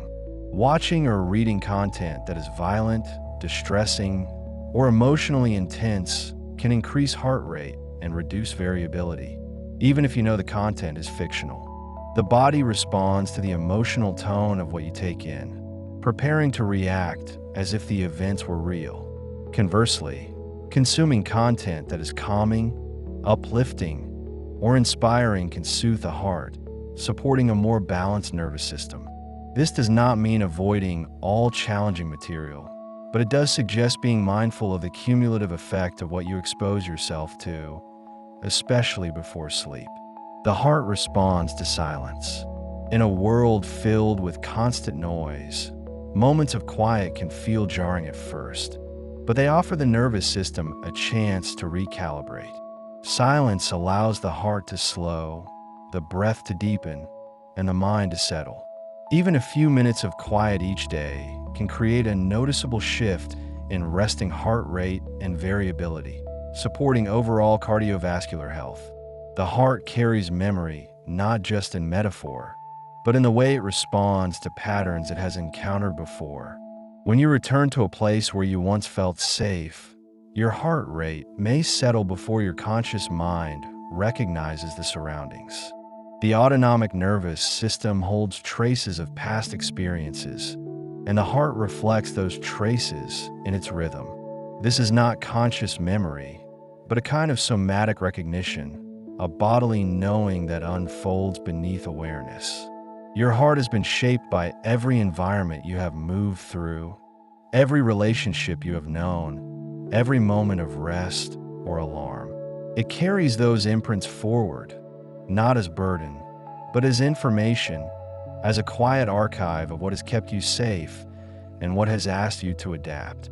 The heart's rhythm is also shaped by anticipation. When you expect something pleasant, your heart rate variability often increases even before the event occurs. The body prepares for joy, for connection, for reward, and the heart reflects that preparation. This anticipatory response is part of how the nervous system orients toward the future, how it readies itself for what might come. It is a reminder that the heart does not only react to the present moment, but also leans gently into what is approaching. This forward-looking quality is part of what makes the heart so responsive, so alive to possibility. And the heart responds to novelty. When you encounter something new, something unexpected, your heart rate may quicken slightly, not in alarm, but in curiosity. This is the orienting response, a mild activation that sharpens attention and opens perception. It is different from the stress response, softer and more exploratory. Novelty invites the heart to engage, to take in new information, to adapt to a changing world. This is part of how you learn, how you grow, how you remain flexible in the face of the unfamiliar. The heart does not fear the new. It simply notices it, adjusts to it, and continues its steady work. The rhythm of the heart is also influenced by the rhythm of language. When you speak, your heart rate changes in subtle ways, rising slightly with the effort of articulation, falling slightly in the pauses between phrases. Listening, too, shapes the heart's rhythm, especially when the words carry meaning, when they resonate with something inside you. Poetry, storytelling, and conversation all create patterns that the heart follows, not mechanically, but responsively. Language is not separate from the body. It moves through the body, and the heart is one of the instruments that plays along with it. The heart is shaped by the stories you tell yourself. When you interpret an event as threatening, your heart responds with a faster rhythm, a narrowing of variability, a preparation for defense. When you interpret the same event as a challenge you can meet, your heart responds differently, with more variability, more flexibility, more capacity to engage. This is not self-deception, but a recognition that the body listens to the mind's interpretations and adjusts accordingly. The stories you tell about your life, about your capacity, about your safety, all filter down into the rhythm of your heart. This is why reframing, why shifting perspective can have such tangible effects on your physiology. The heart does not distinguish between objective threat and perceived threat. It responds to what the mind believes. And the heart is influenced by the stories you consume. When you read or watch something that moves you, that stirs emotion or wonder, your heart rate variability often increases. Engaging with narrative, with character, with plot, activates the same systems that respond to real social connection, real challenge, real resolution. Fiction is not separate from physiology. It is a way of practicing emotion, of rehearsing response, of exploring possibility in a safe container. The heart follows the story, rising and falling with tension and release, and in doing so, it exercises its own flexibility, its own range of response. The heart is also shaped by the presence of animals. When you sit with a pet, when you stroke a cat or rest a hand on a dog's warm side, your heart rate often slows, your variability increases, and your nervous system shifts towards a state of calm. Animals offer a kind of presence that is uncomplicated, non-judgmental, and steady. They do not ask you to perform or explain. They simply exist alongside you, and that companionship is deeply regulating. The heart responds to their warmth, their breathing, their quiet attention, and it settles into a rhythm that mirrors theirs. This is part of why animal-assisted therapy can be so effective, why the presence of a pet can reduce blood pressure and improve heart rate variability. The heart knows the comfort of another living being, and it responds with ease. The rhythm of the heart is influenced by the rhythm of work.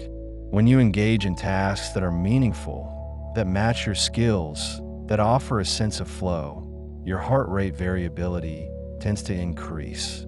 This is the physiological signature of engagement, of being absorbed in something that matters. When work feels purposeless or overwhelming, variability decreases, and the heart reflects the strain. This is not about productivity, but about alignment, about the fit between what you are doing and what feels true to you. The heart knows the difference between labor that drains and labor that sustains, and it adjusts its rhythm accordingly. The heart is also shaped by the experience of beauty. When you encounter something you find beautiful, whether it is a landscape, a piece of music, a face, or a mathematical proof, your heart rate variability often increases. Beauty is not frivolous. It is a signal to the nervous system that the world is safe enough, rich enough to be appreciated. It invites a state of openness, of receptivity, of connection. The heart responds to beauty with a kind of softening, a widening of capacity, a willingness to be moved. This is part of why beauty matters, why it is not optional but essential. It reminds the heart that the world is not only a place of challenge, but also a place of wonder. The heart's rhythm is influenced by the experience of awe. When you stand before something vast, something that stretches beyond your usual frame of reference, your heart rate may slow, your breathing may deepen, and your sense of self may temporarily expand. Awe is a state that shifts perspective, that reminds you of your place in a larger whole. It is not fear, though it shares some of fear's physiological markers. It is a kind of reverence, a recognition of magnitude. The heart responds to awe with a quieting, a settling, a sense of being held by something greater. This is part of why nature, why art, why certain experiences can feel so restorative. They offer the heart a chance to rest in the presence of the immense. The heart is also shaped by the experience of forgiveness. When you let go of resentment, when you release the grip of anger or hurt, your heart rate variability often increases. Forgiveness is not about condoning harm, but about freeing yourself from the ongoing physiological cost of holding on to it. The heart carries the weight of unresolved emotion, and when that weight is lifted, even slightly, the rhythm becomes more flexible, more open. This is not always easy, and it is not always immediate, but it is a real and measurable shift. The heart knows when you have chosen to release, and it responds with a kind of easing, a return to balance. The rhythm of the heart is influenced by the experience of hope. When you hold a sense of possibility, when you believe that change is possible, your heart rate variability tends to increase. Hope is not naive optimism. It is a physiological state that allows for engagement, for effort, for resilience. It is the opposite of despair, which narrows the heart's rhythm and reduces its flexibility. Hope opens the door to action, to connection, to the future. The heart responds to hope with a kind of readiness, a willingness to move forward, a belief in its own capacity to adapt. The heart is also shaped by the experience of grief. When you mourn, when you feel the weight of loss, your heart rate variability often decreases. Grief is a profound stress on the system, a disruption of connection, a confrontation with absence. The heart reflects that disruption in its rhythm, in its reduced flexibility, in its struggle to regulate. This is not a failure. It is a natural response to profound change. Over time, as grief is processed, as meaning is made, the heart's variability can return. But the process is slow, and it is not linear. The heart needs time to adjust to the new reality, to find its rhythm again in the absence of what was lost. The heart's rhythm is influenced by the experience of longing. When you yearn for something, whether it is a person, a place, a time, or a state of being, your heart rate may quicken, your variability may shift. Longing is a kind of reaching, a stretching toward what is not yet present, and the heart reflects that tension. It is not always comfortable, but it is deeply human. Longing is part of how you know what matters to you, what you value, what you're willing to move toward. The heart carries that longing in its rhythm, in its restless reaching, in its refusal to settle for less than what it knows is possible. The heart is also shaped by the experience of contentment. When you feel satisfied, when you rest in the present moment without needing it to be different, your heart rate variability often increases. Contentment is not complacency. It is a state of ease, of sufficiency, of gratitude for what is. It is a rare state in a culture that often emphasizes striving, but it is one the heart recognizes and responds to. When you allow yourself to simply be, without agenda, without pressure, the heart settles into a rhythm that is flexible and calm. This is the rhythm of enough, of wholeness, of peace. The rhythm of the heart is influenced by the experience of curiosity.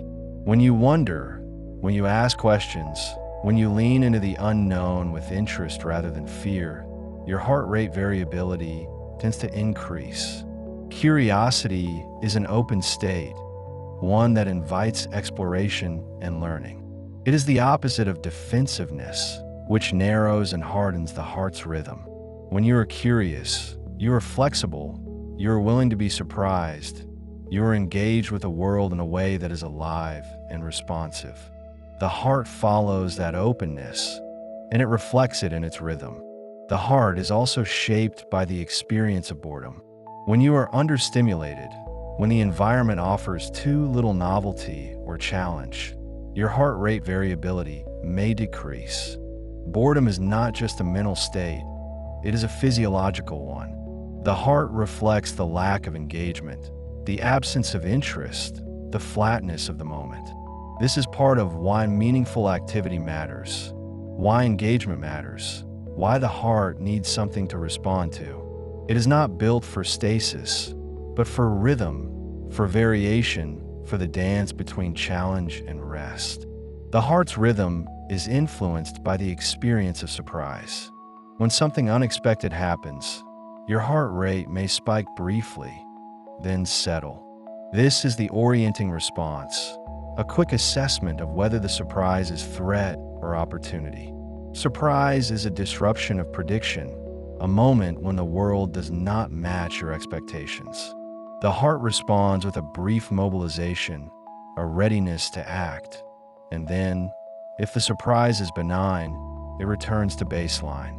This quick adaptability is part of what keeps you safe, what allows you to navigate a world that is always changing. The heart is also shaped by the experience of disappointment. When expectations are not met, when hope is dashed, your heart rate variability often decreases. Disappointment is a kind of loss, a confrontation with a gap between what you hope for and what is. The heart reflects that gap in its rhythm, in its reduced flexibility, in its withdrawal. This is not permanent, but it is real. Over time, as you adjust your expectations, as you find new possibilities, the heart's variability can return. But the process requires acknowledgement, requires space to feel what has been lost. The rhythm of the heart is influenced by the experience of pride. When you accomplish something meaningful, when you meet a challenge, when you recognize your own growth, your heart rate variability often increases. Pride is not arrogance. It is a recognition of effort and achievement. It is a signal to the nervous system that you are capable, that you can meet the demands of your life. The heart responds to pride with a kind of expansion, a sense of capacity, a readiness for what comes next. This is part of why acknowledgement matters, why celebrating your own progress matters. The heart needs to know that its efforts are seen and valued. The heart is also shaped by the experience of shame. When you feel exposed, when you believe you have failed to meet a standard, your heart rate may quicken, your variability may decrease. Shame is a social emotion, one that signals a threat to belonging, to connection, to acceptance. The heart responds to shame with a kind of withdrawal, a narrowing, a desire to hide. This is a protective response, but it is also isolating. Shame thrives in secrecy, and when it is brought into the light, when it is met with compassion, the heart's rhythm can begin to ease. This is part of why vulnerability matters, why sharing your struggles matters. The heart cannot heal in isolation. The rhythm of the heart is influenced by the experience of envy. When you compare yourself to others, when you feel that you lack what someone else has, your heart rate variability may decrease. Envy is a form of stress, a signal that you perceive yourself as less than, as insufficient. The heart reflects that perception in its rhythm, in its reduced flexibility, in its tension. This is not about the external reality, but about the internal story you are telling. When you shift from comparison to curiosity, from envy to inspiration, the heart's rhythm can begin to open again. The heart knows the difference between scarcity and abundance, and it adjusts accordingly. The heart is also shaped by the experience of jealousy. When you fear losing something you value, when you perceive a threat to a relationship or a position, your heart rate may quicken, your variability may narrow. Jealousy is a protective emotion, one that signals a potential loss. The heart responds with vigilance, with a readiness to defend what matters. But chronic jealousy is costly. It keeps the heart in a state of tension, of constant alertness. When you can find security, when you can trust in your own worth and in the stability of your connections, the heart's rhythm can soften. The rhythm of the heart is influenced by the experience of trust. When you feel safe with someone, when you believe they will act in your best interest, your heart rate variability often increases. Trust is not naivety. It is a state of openness that is earned through consistent experience. It allows the heart to relax, to lower its defenses, to engage without constant vigilance. Trust is built slowly, through repeated interactions, through reliability and care. The heart knows when it is safe to open, and it responds with a flexibility that allows for deeper connection. The heart is also shaped by the experience of betrayal. When trust is broken, when someone acts against your interests, your heart rate variability often decreases. Betrayal is a profound disruption, a shattering of the assumptions that allowed you to feel safe. The heart responds with withdrawal, with a narrowing of rhythm, with a reluctance to open again. Healing from betrayal takes time. It requires grieving what was lost and slowly rebuilding the capacity to trust. The heart does not forget betrayal easily, but it can learn to open again, cautiously, when new experiences of safety are offered. The rhythm of the heart is influenced by the experience of loyalty. When you commit to someone or something, when you choose to stay even when it is difficult, your heart rate variability can increase. Loyalty is a form of stability, a signal to the nervous system that you are connected, that you belong, that you are part of something larger than yourself.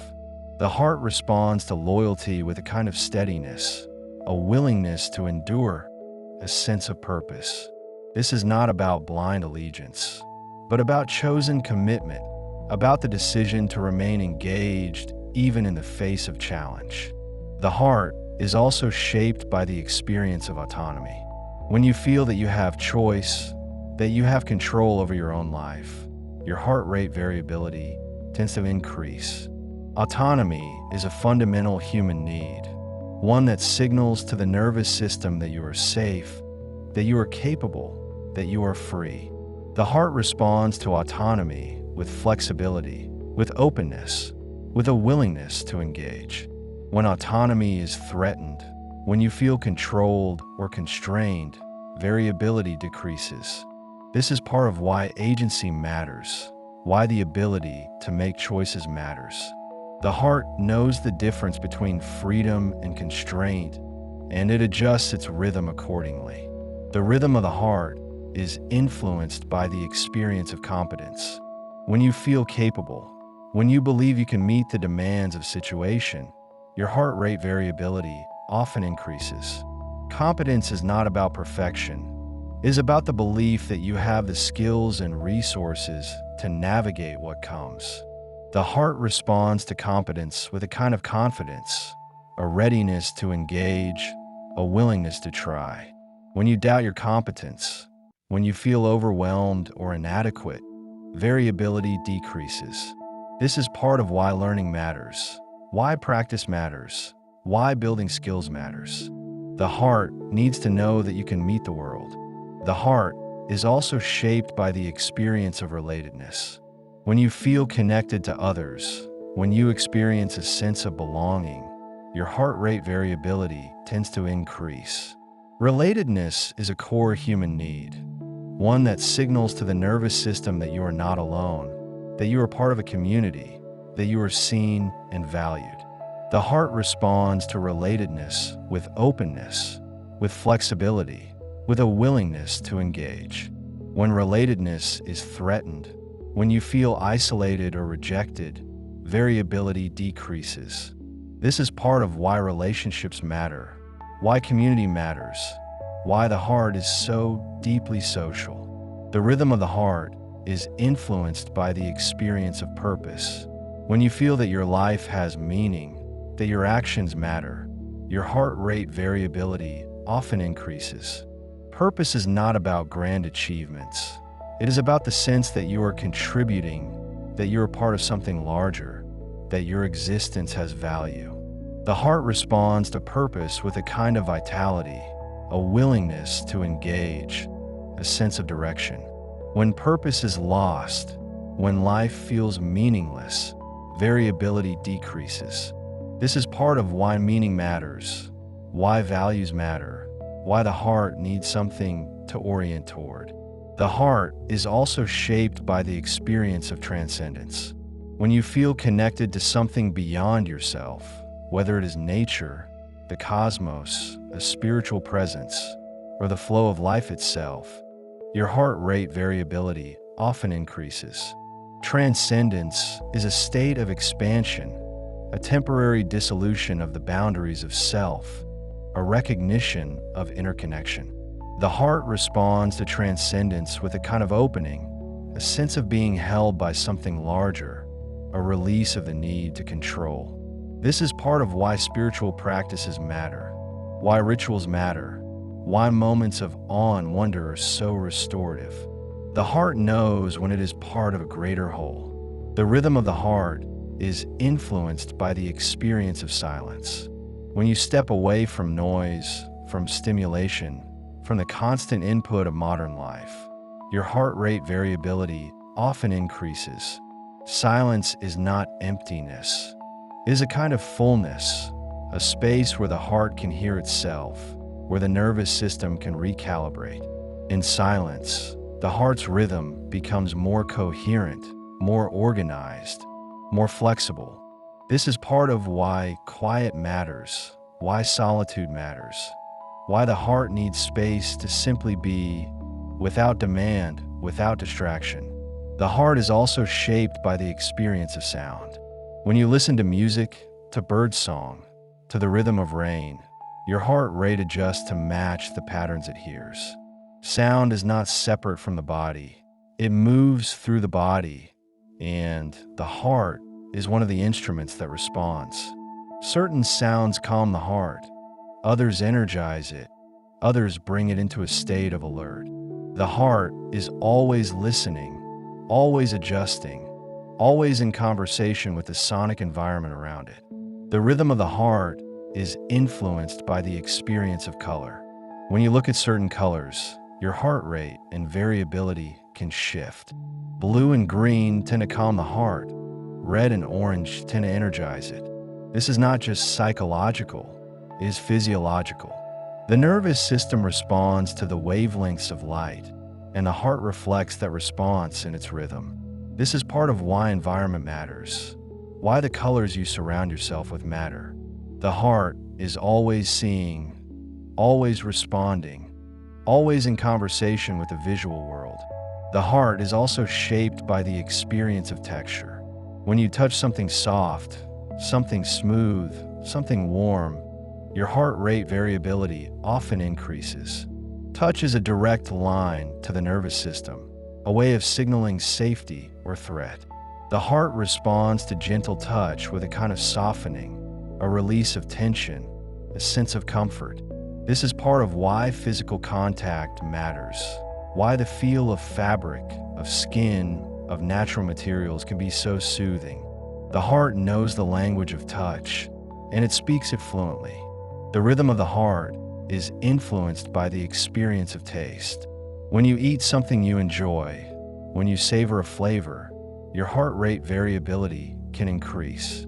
Taste is a form of pleasure, a signal to the nervous system that you are safe, that you are nourished, that the world is offering you something good. The heart responds to taste with a kind of satisfaction, a sense of receiving, a moment of ease. This is part of why eating mindfully matters, why taking time to enjoy food matters. The heart participates in every meal, and it knows the difference between nourishment and mere consumption. The heart is also shaped by the experience of scent. When you smell something pleasant, something familiar, something that carries memory, your heart rate variability often increases. Scent is deeply connected to emotion, to memory, to the limbic system.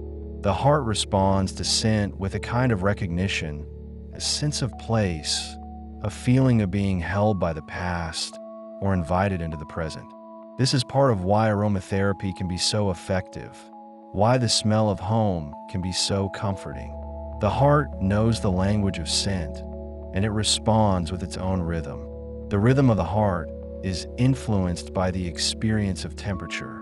When you are warm, when you are comfortable, your heart rate variability tends to increase. When you are cold, when you are uncomfortable, variability decreases. Temperature is a signal to the nervous system about safety, about whether the environment is hospitable or hostile. The heart responds to warmth with a kind of easing, a sense of being cared for, a willingness to open. This is part of why warmth matters, why comfort matters, why the heart needs to feel safe in its environment. The heart is also shaped by the experience of movement. When you walk, when you stretch, when you dance, your heart rate increases, but so does your variability. Movement is a signal to the nervous system that you are alive, that you are capable, that you are engaged with the world. The heart responds to movement with a kind of vitality, a sense of purpose, a willingness to participate. This is part of why physical activity matters, why the body needs to move. The heart is not built for stillness alone. It is built for the rhythm of effort and rest, of action and recovery. The rhythm of the heart is influenced by the experience of stillness. When you stop moving, when you allow yourself to simply be, your heart rate slows, your variability can increase. Stillness is not the absence of life. It is a different kind of presence, a listening, a receiving. The heart responds to stillness with a kind of settling, a return to center, a sense of coming home. This is part of why meditation matters, why rest matters, why the heart needs moments of quiet to recalibrate and restore. The heart continues its conversation with the world through every moment of awareness and attention. What you choose to focus on shapes not just your thoughts, but the rhythm beneath them. When you direct your attention towards something threatening, your heart responds with acceleration and reduced variability, preparing for action. When you rest your attention on something safe, beautiful, or neutral, your heart settles into a more variable, flexible pattern. Attention is not passive observation. It is an active dialogue between consciousness and physiology, and the heart participates fully in that exchange. The quality of your attention matters as much as its object. Narrow, intense focus on a problem or worry creates a different cardiac signature than soft, open awareness of your surroundings. When you concentrate hard on a task, especially one that feels pressured or time-limited, your heart rate often rises and variability decreases. When you allow your attention to widen, to take in peripheral sounds, the feeling of air on your skin, the subtle movements of your own breathing, your heart often responds with greater variability and a slower, steadier rhythm. The heart reads the quality of your mental engagement and adjusts accordingly. Mindfulness practices that emphasize open, non-judgmental awareness have been shown to increase heart rate variability over time. This is not because mindfulness is inherently relaxing in every moment, but because it trains the nervous system to remain flexible in the face of changing internal and external conditions. The heart learns, through repeated practice, that it can remain variable and responsive even when thoughts are uncomfortable or emotions are challenging. This is a form of resilience that extends beyond the meditation cushion into daily life. The heart also responds to the degree of self-referential thinking you engage in. When your thoughts are dominated by concerns about yourself, your identity, your performance, your worries, your desires, the heart often settles into patterns associated with stress and reduced variability. When your attention moves outward, toward others, toward the world, toward something larger than the self, the heart often shifts into a more balanced, variable state. This is not about self-denial or ignoring your needs. It is about the physiological relief that comes when the mind is not constantly circling the self. Acts of generosity, even small ones, have measurable effects on heart rate and variability. When you give your time, attention, or resources to another person, especially without expectation of return, your heart often responds with increased variability and a sense of calm. This is partly because generosity activates the parasympathetic nervous system, and partly because it shifts your focus away from self-centered worry. The heart, in a sense, relaxes into connection and contribution. It feels safe when you are oriented toward care rather than self-protection. The heart is also influenced by your sense of agency, the feeling that you have some control over your circumstances. When you feel helpless, trapped, or powerless, your heart rate variability often decreases. When you feel capable, resourceful, or able to make choices, variability tends to increase. This does not mean you need to control everything. In fact, the illusion of total control can be stressful in itself. What matters is the feeling that you have some influence, some capacity to respond, some ability to shape your experience. The heart thrives in conditions of balanced agency, where you can act but also accept what is beyond your control. Acceptance, in a psychological sense, has a calming effect on the heart. When you stop fighting reality, stop resisting what is already true, your heart often shifts into a more variable, flexible state. This is not resignation or passivity. It is the recognition that some things cannot be changed in this moment, and that resistance itself is a form of stress. The heart responds to this recognition with a kind of physiological relief, a softening of the fight or flight response. Acceptance allows the heart to stop bracing and start adapting. The heart is also shaped by your relationship with uncertainty. Life is inherently unpredictable, and the nervous system is constantly navigating the tension between the known and the unknown. When you perceive uncertainty as threat, your heart rate variability often decreases. When you can hold uncertainty with curiosity or openness, variability tends to remain higher. This is not about pretending that uncertainty is always comfortable. It is about training the nervous system to tolerate ambiguity without collapsing into chronic stress. The heart, over time, can learn to remain steady even when the future is unclear. Your heart also responds to the stories you tell about your own life. The narrative you construct about who you are, where you have been, and where you're going influences your physiological state. If your story is dominated by themes of victimhood, failure, or inadequacy, your heart often reflects that with patterns of stress and reduced variability. If your story includes themes of growth, resilience, or meaning, your heart tends to respond with greater flexibility.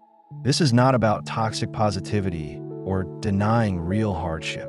It is about recognizing that the way you frame your experience has real effects on your body. The heart is influenced by your relationship with your own body. When you are at war with your physical self, critical of its appearance, frustrated by its limitations, your heart often reflects that inner conflict with reduced variability and elevated stress markers. When you can approach your body with kindness, curiosity, or at least neutrality, your heart tends to settle into a more balanced state. The heart is part of the body you are judging or accepting, and it responds to the emotional climate you create around embodiment.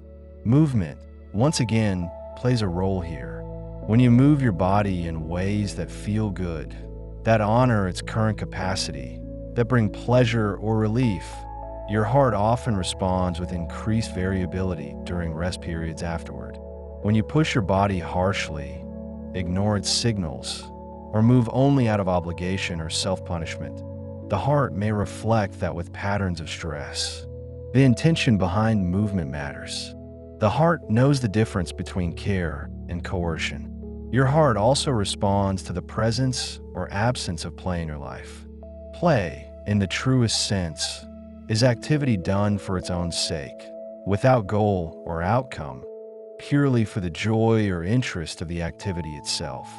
When you engage in play, whether through games, creative exploration, physical movement, or social interaction, your heart rate variability often increases.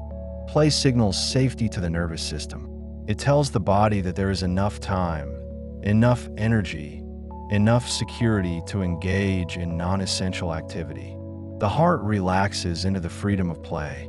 Laughter, as mentioned before, but worth revisiting, creates a unique pattern in the heart. During laughter, heart rate increases, but afterward, there's often a period of increased variability and calm. Laughter is a form of social bonding, stress release, and nervous system reset. It interrupts patterns of rumination and worry. It brings you into the present moment. The heart participates in this reset, shifting from tension to ease. Laughter is not trivial. It is a physiological intervention, and the heart is one of its beneficiaries. The heart is also influenced by your relationship with time. When you feel rushed, pressured by deadlines, or constantly behind, your heart rate variability often decreases. When you feel spacious, unhurried, or present in the moment, variability tends to increase. This is not about having more time. It is about your subjective experience of time.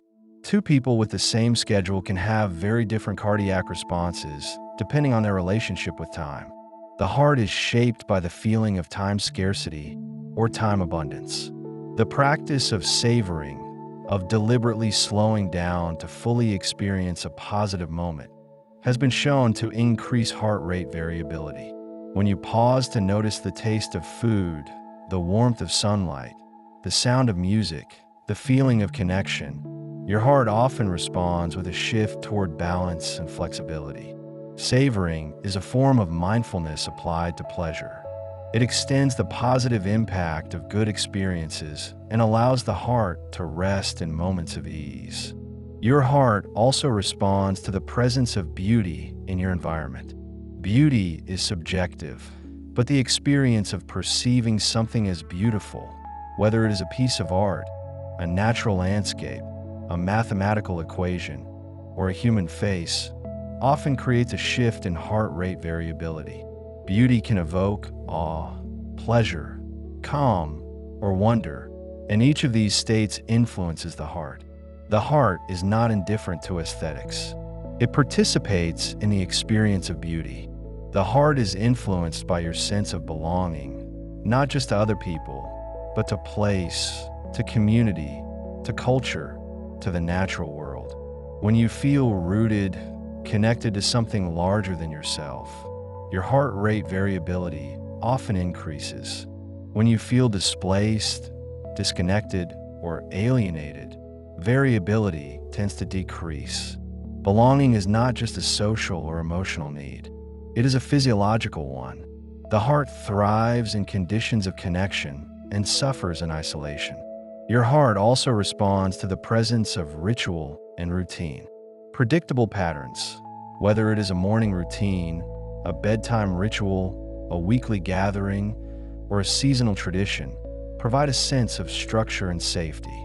The heart often responds to these patterns with increased variability, especially if the rituals are associated with care, rest, or connection. Ritual does not have to be religious or elaborate. It can be as simple as a cup of tea at the same time each day. The heart appreciates the rhythm of ritual.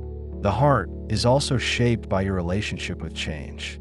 Change is inevitable, but the way you navigate transitions influences your physiological state. When change feels overwhelming, chaotic, or forced, your heart rate variability often decreases. When change feels gradual, chosen, or meaningful, variability tends to remain higher. The heart is not opposed to change. It is opposed to instability without support. The heart needs anchors even as the world shifts. Your heart responds to the presence of hope. Hope is not the same as optimism. Optimism is the belief that things will turn out well. Hope is the belief that your actions matter, that effort is worthwhile, that the future is not fixed. Hope has been linked to higher heart rate variability and better cardiovascular health. The heart, it seems, needs a sense of possibility. It needs to believe that the future is open, that change is possible, that effort is meaningful. Without hope, the heart can settle into patterns of chronic stress and reduced variability.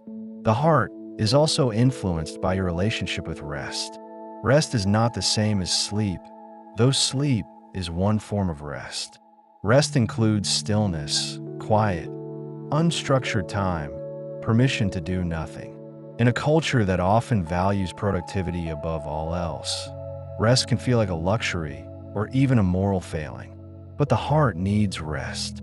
It needs periods of low demand, low stimulation, low expectation. During rest, heart rate variability often increases. The heart uses rest to recover, to recalibrate, to restore balance. Without rest, the heart remains in a state of chronic activation and variability declines. Your heart also responds to the quality of your sleep environment. A dark, quiet, cool room supports deeper sleep and higher heart rate variability during sleep. A room that is too bright, too noisy, too warm, or too chaotic can disrupt sleep architecture and reduce the heart's ability to recover. The environment you create for sleep is an act of care for your heart.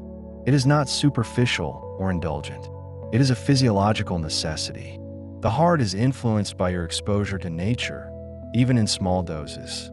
A view of trees from a window, a potted plant on a desk, the sound of birdsong, the feeling of grass underfoot. All of these can shift heart rate variability toward greater balance. Nature is not a luxury.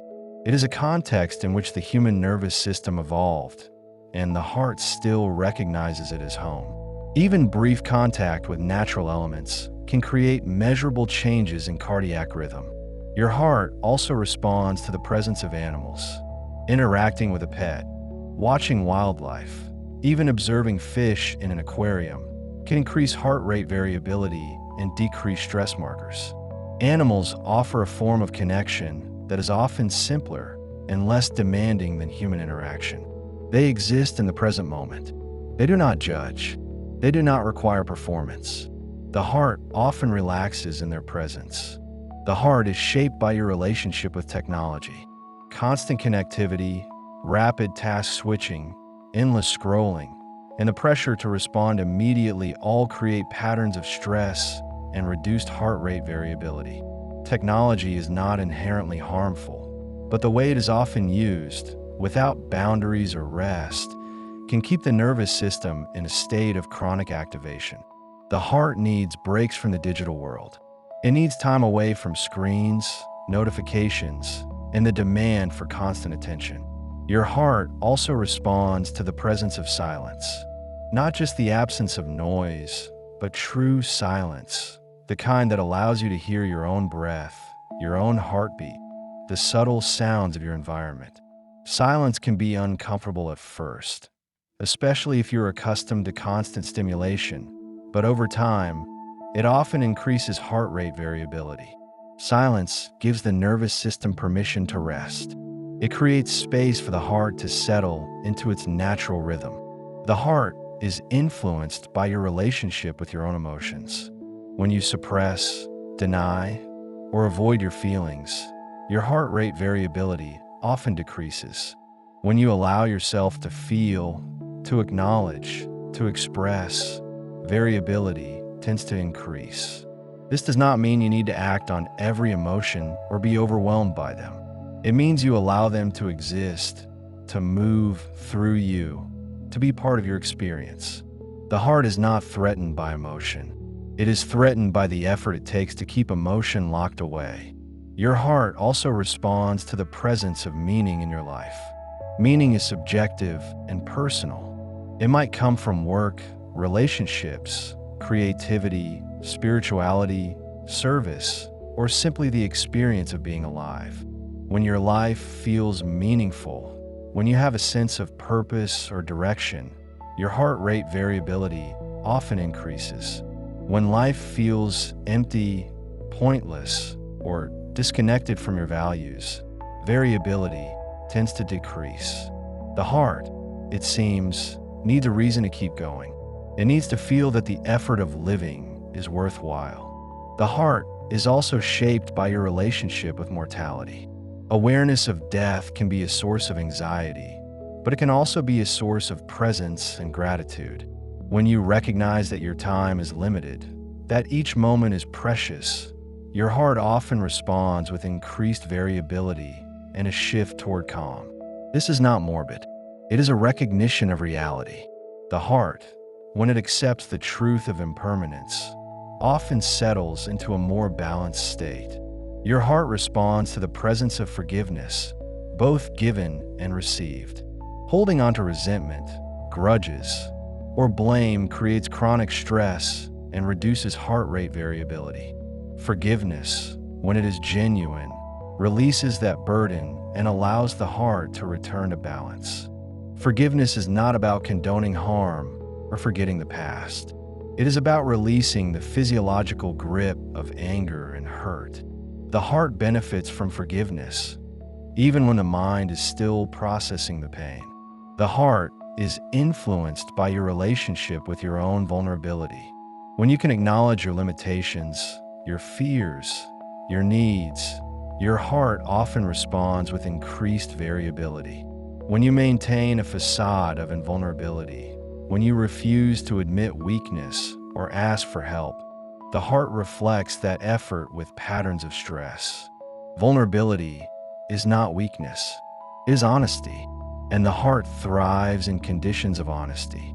Your heart also responds to the presence of awe.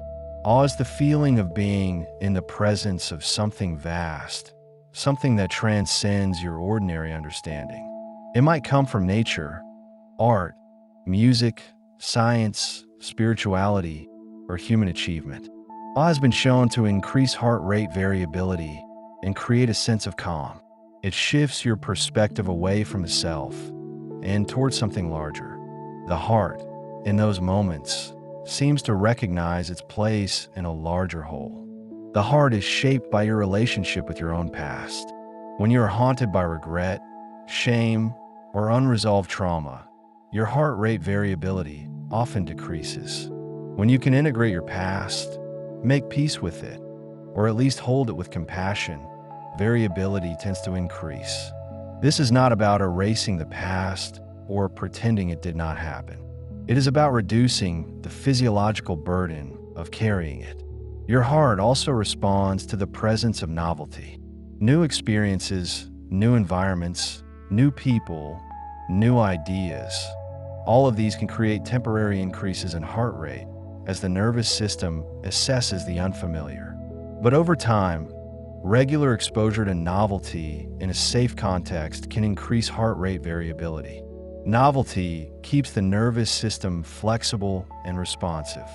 It prevents stagnation. The heart benefits from the stimulation of newness, as long as it is balanced with the comfort of the familiar.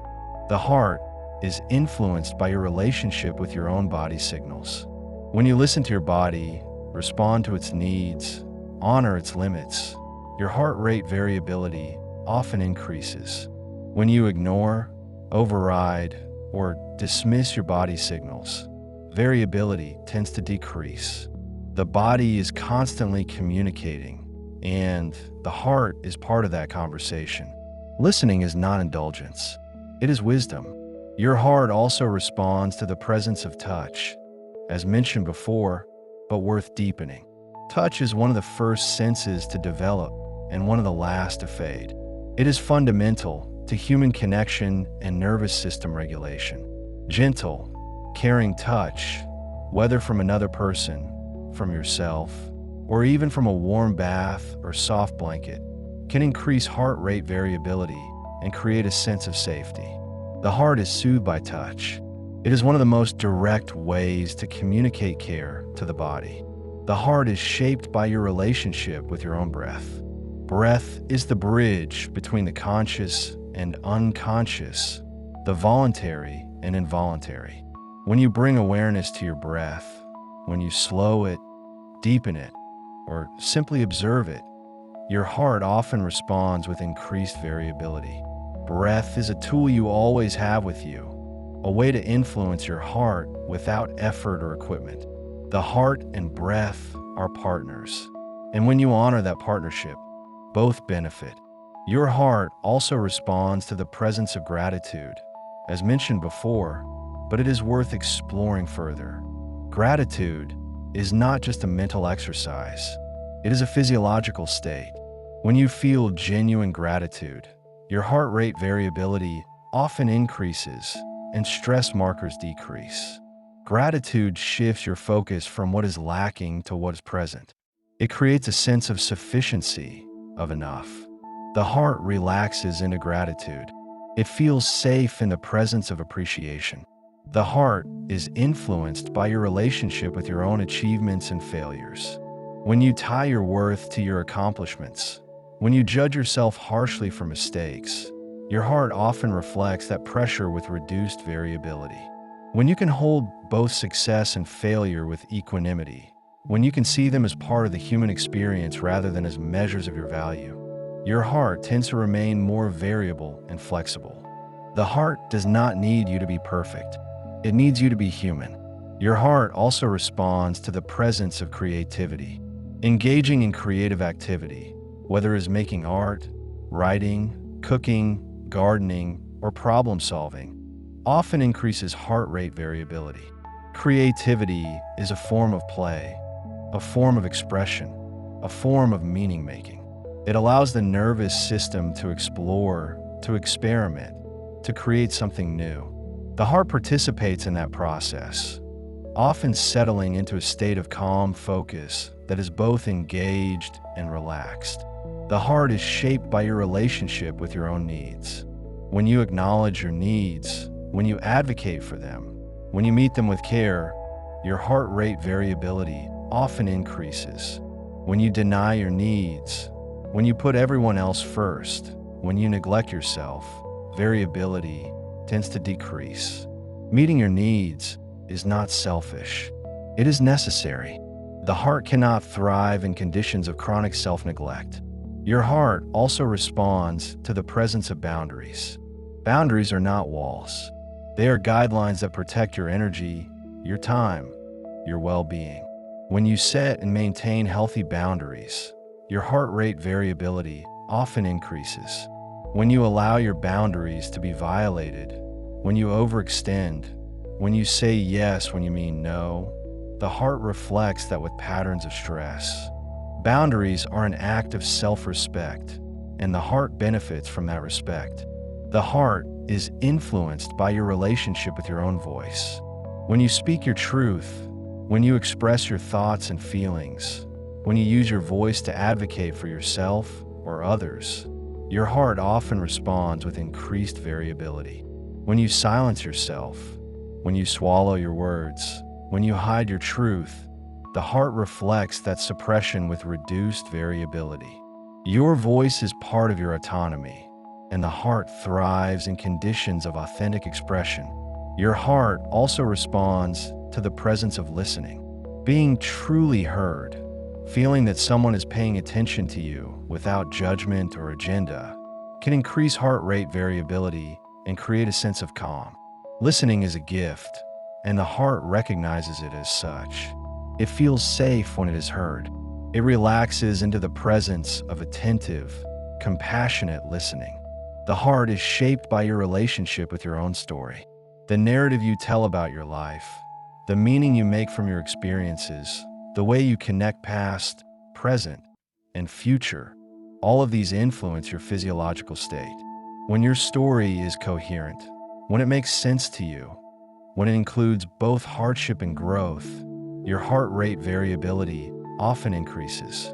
When your story is fragmented, confusing, or dominated by unresolved trauma, variability tends to decrease. Story is not just psychological, it is physiological. The heart needs a narrative that holds your life together. Your heart also responds to the presence of ritual, as mentioned before, but worth revisiting in a different light. Ritual is repetition with meaning. It is the way you mark transitions, honor milestones, create continuity. Ritual provides structure and predictability, and the heart often responds to these with increased variability. Ritual tells the nervous system that you are not alone, that you are part of something larger, that there is order in the world. The heart finds comfort in ritual. The heart is influenced by your relationship with your own curiosity. When you approach life with curiosity, when you ask questions, when you seek to understand, your heart often responds with increased variability. Curiosity is a form of openness, a willingness to engage with the unknown without fear. It signals safety to the nervous system. The heart thrives in conditions of curiosity. It is not threatened by questions. It is threatened by rigid certainty. Your heart also responds to the presence of wonder. Wonder is closely related to awe, but it has a quality of delight, of gentle surprise, of appreciation for the mysterious.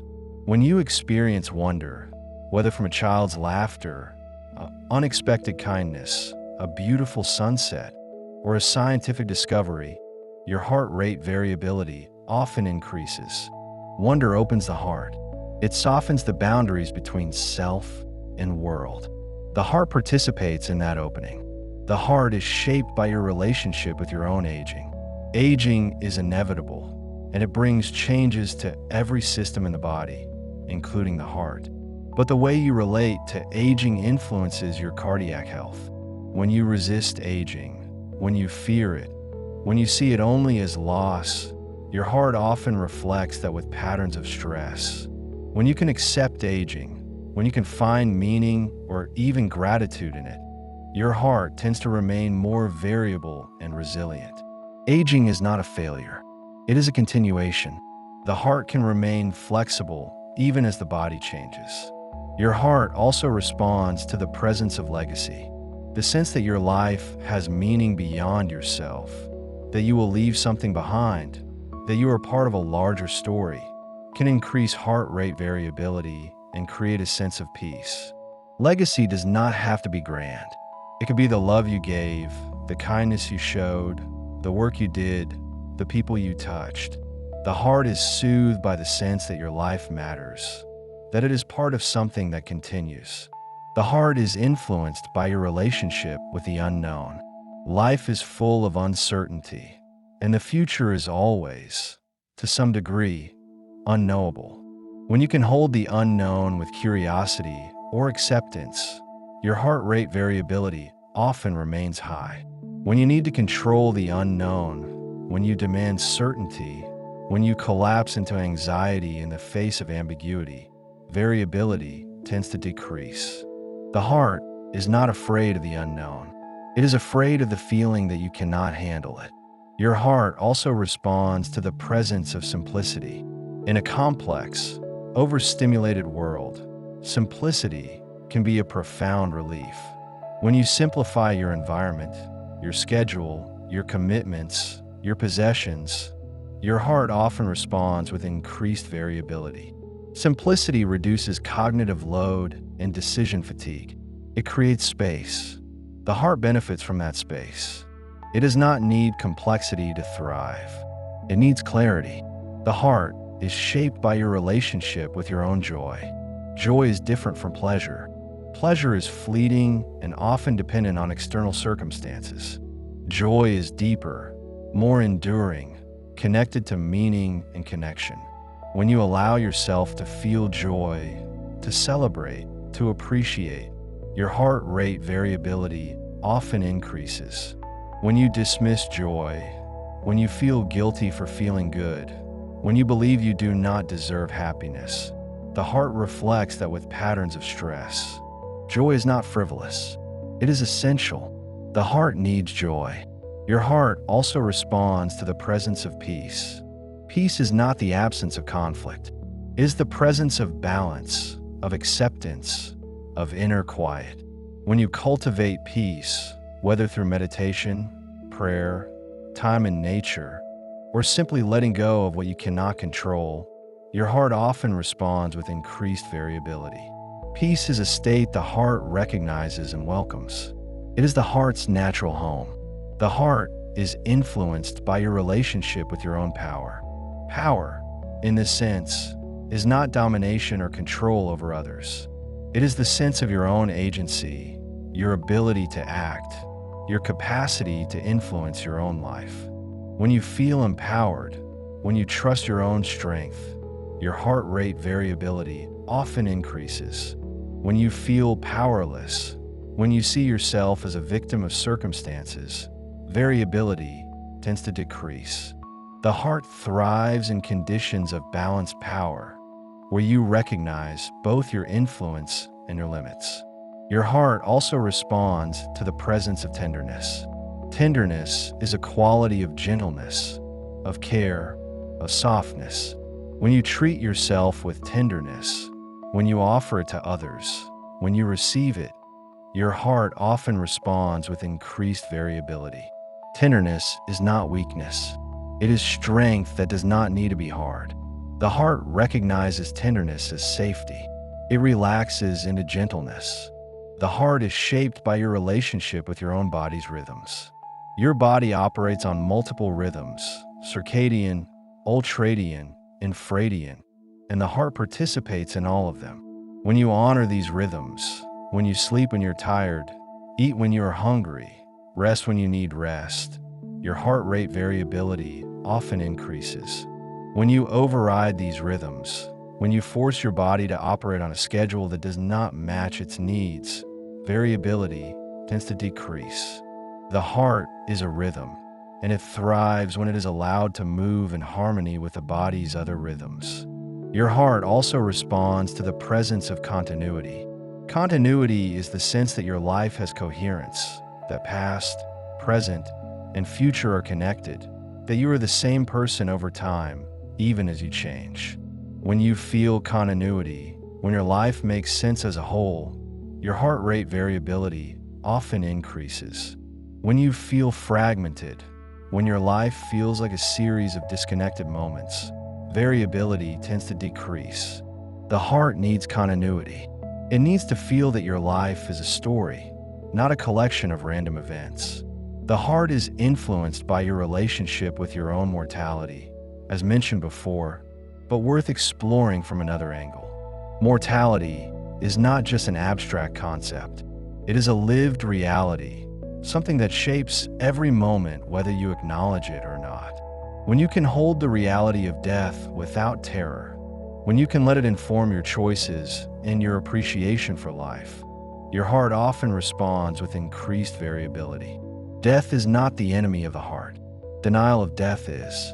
Your heart also responds to the presence of reverence. Reverence is a deep respect, a sense of the sacred, a recognition of something larger than yourself. It might be directed toward nature, toward other people, toward life itself, toward the divine. When you feel reverence, your heart rate variability often increases. Reverence shifts your perspective from the small concerns of the ego to the vastness of existence. The heart participates in that shift. It feels at home in reverence. The heart is shaped by your relationship with your own breath, as mentioned before, but worth returning to once more. Breath is the most accessible tool you have for influencing your heart. Every inhale, every exhale, every pause sends signals to the heart. When you breathe slowly, deeply, with awareness, your heart responds with increased variability. When you breathe shallowly, rapidly, unconsciously, variability tends to decrease. Breath is not just a metaphor for life. It is a direct line to the heart, and the heart is always listening. And so the heart continues, moment by moment, beat by beat, responding to the world within you and around you. It is never still, never fixed, never separate from the life you are living. It is shaped by your choices, your environment, your relationships, your thoughts, your emotions, your breath. It is a conversation that never ends, a rhythm that adapts, a pulse that carries you through every experience. The heart is not just a pump.